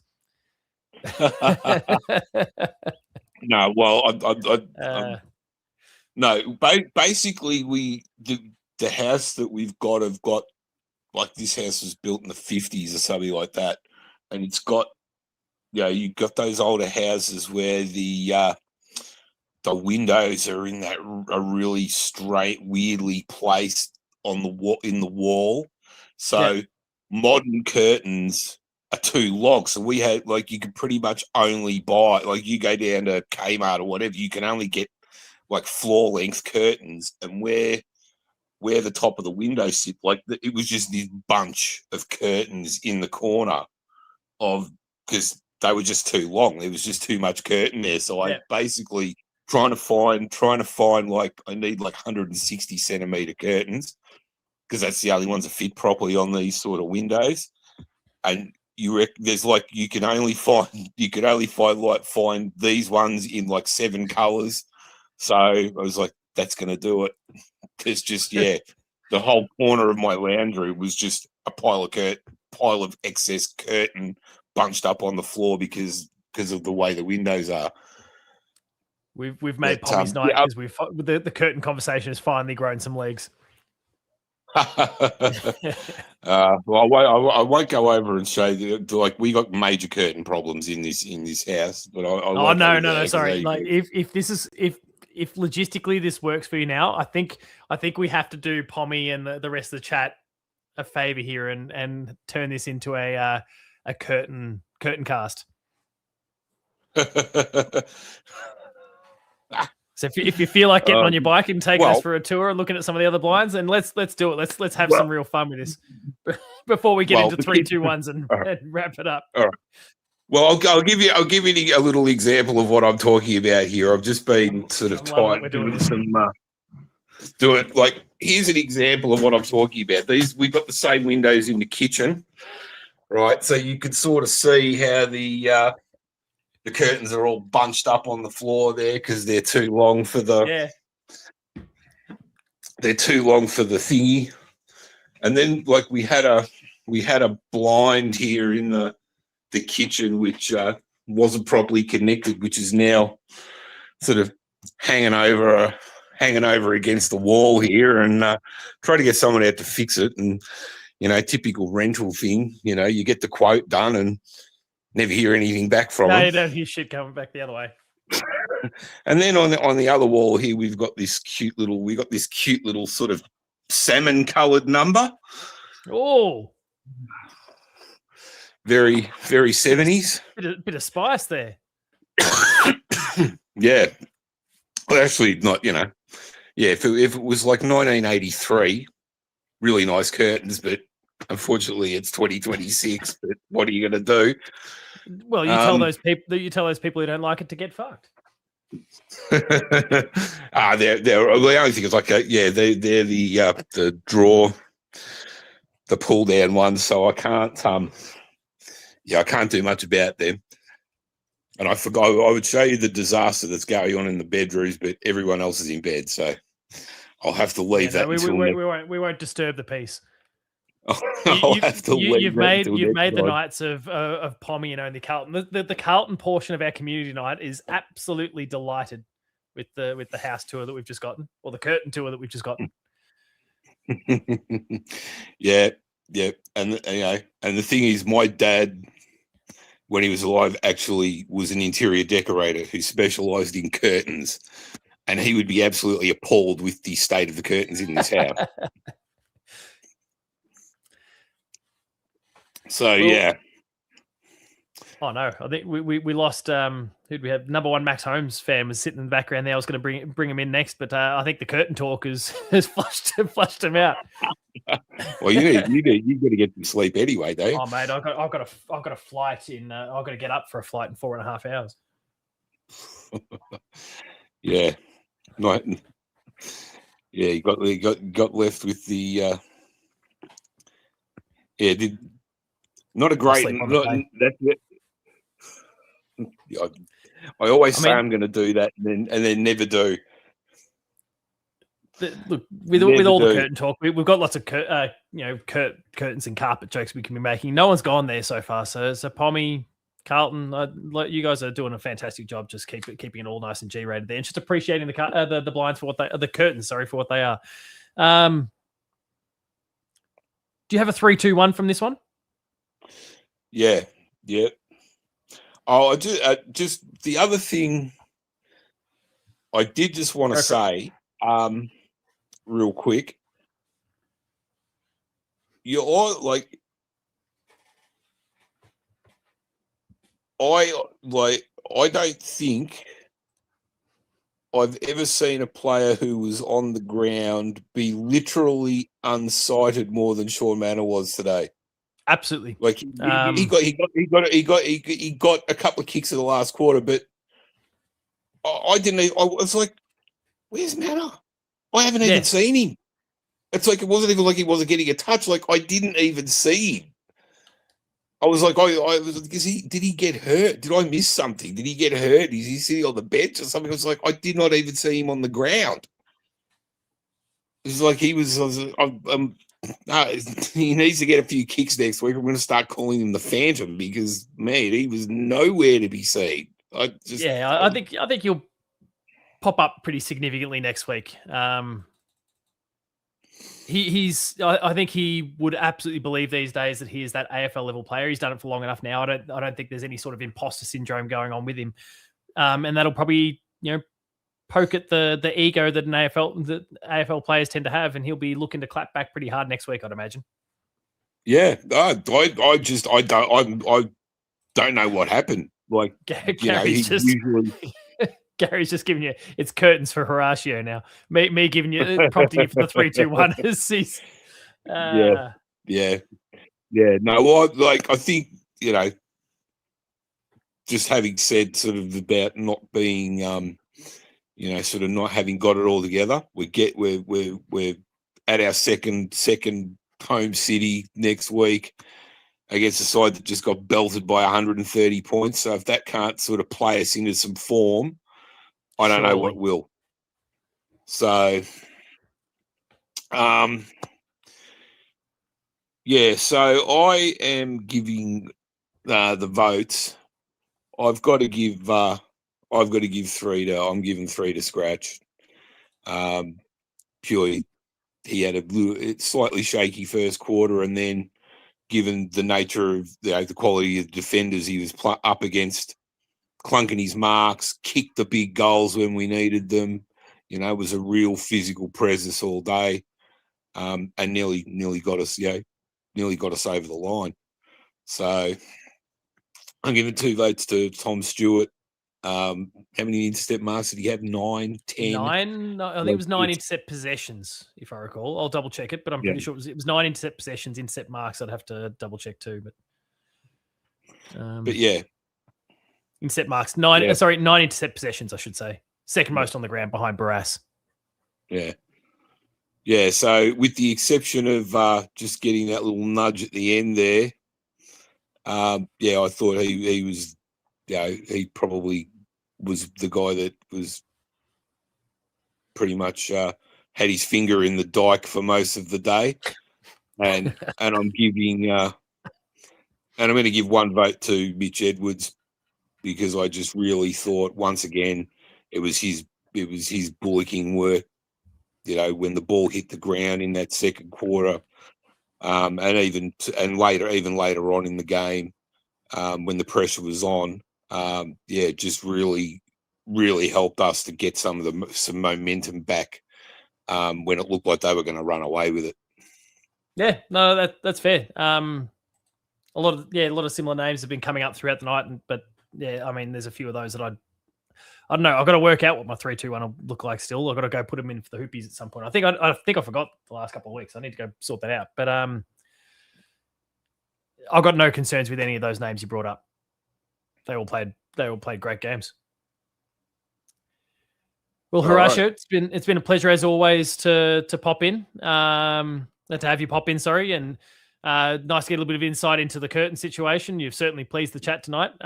It's a direction we tend, as you well know, post game live tends to get a little bit loose when I'm at the helm and we're starting to push 3 hours. So look, if it's not the old days of Lucas getting his shirt off, it's you talking about the curtains in the house. So never a dull moment. And I look forward to doing it all again nice and soon. Hopefully no worries. after a nice, big, healthy win against the Eagles next week. Yeah, that's what we hope for. Thanks as always, mate. I'll chat to you soon. All right, no worries, Paul. Have a good one. Have a good one. See you, mate. And that is it. We have no one else in the chat. What I will do is if there is anyone who wants to jump in, there's a 10-minute window. That's all I'm going to offer. There's a 10-minute window. The link is here. Anyone who wants to pop in, I'm going to bring you all in together. And we can just have a conversation about curtains. We can talk about Carlton if you want. We can talk about Geelong and Hawthorn if you want. We can talk about anything you want to chat about. The opportunity is there. Link is in the chat. Feel free. We can talk about the Pine. We can talk about the background. Like if you want to do that, we can do that too. So the link is there. I just dropped it in the chat. Use it. Jump in. Happy to chat. We've gone 2 hours and 55 minutes. We'll give it 10 minutes. I'll wrap things up from there because then I need to go and get myself some sleep. I have got to get up at 4 a.m. in the morning for a flight to Sydney. And that's going to be really pleasant. So if anyone's there and wants to jump in, the link is there in the chat. Use it. I'll see you shortly. Otherwise, I will just start to wrap things up and then derail that if someone appears. So Cats went down by a point. Disappointing final result. Plenty of positives, though, I think we can still hone in on. Absolutely some negatives. Absolutely some disappointing elements to this game. But, there we go. Horatio would have spoken about the navy blue curtains in the bedroom too. It's shown them off too if the missus wasn't asleep. So you made the right call. Appreciate it. Spartacus says, have at it. My missus is jumping in to talk about the curtain pole. Needs some help designing. Does the fish behind you play music or is it just a pretend fish? I have a fish behind me. What fish? I don't have a fish. What fish are we talking about, Pommy? We're talking about this. That's an elephant, for what it's worth. Talking about this. He's from Far Cry 6. His name is Chorizo. He's a sausage dog. But otherwise, I can't work out what fish we'd be talking about. But anyway, there's no plant life for sure, as Chris says. Right.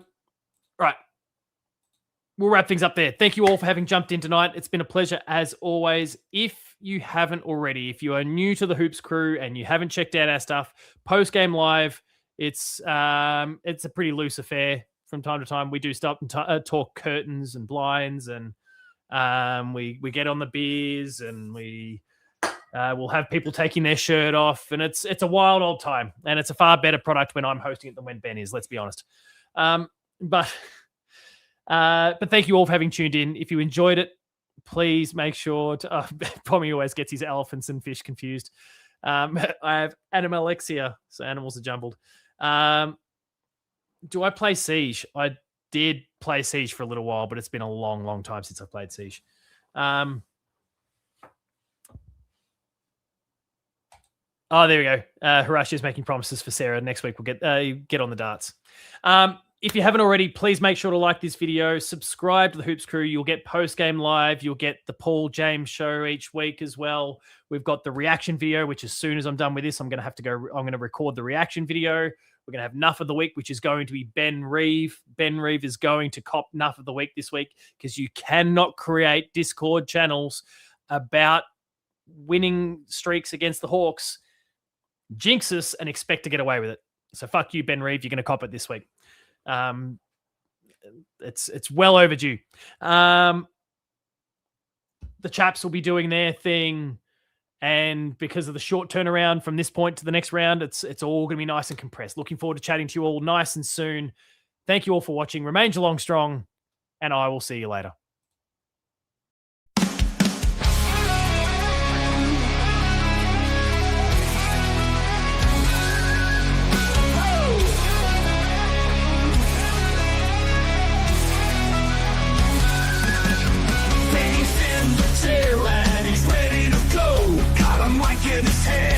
It's time for the show.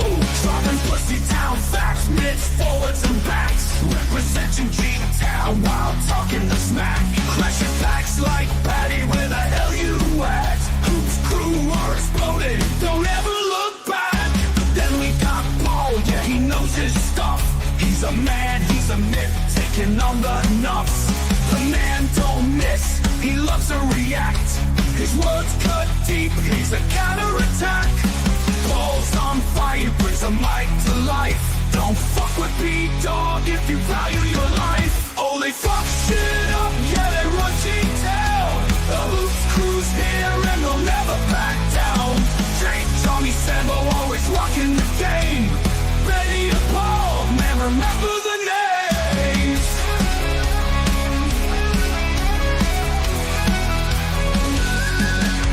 In the studio, Jake's bringing the noise. With Johnny and Sambo, the chaps chat boys, they're electric and they're ready to roll. The boys are on fire and they're taking control. Recaps and previews, yeah, they cover it all. Part of the Hoops crew with Benny and Paul.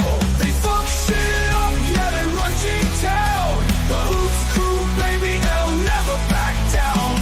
Jake, Johnny, Sambo, always rocking the game. Benny and Paul, chasing glory and fame.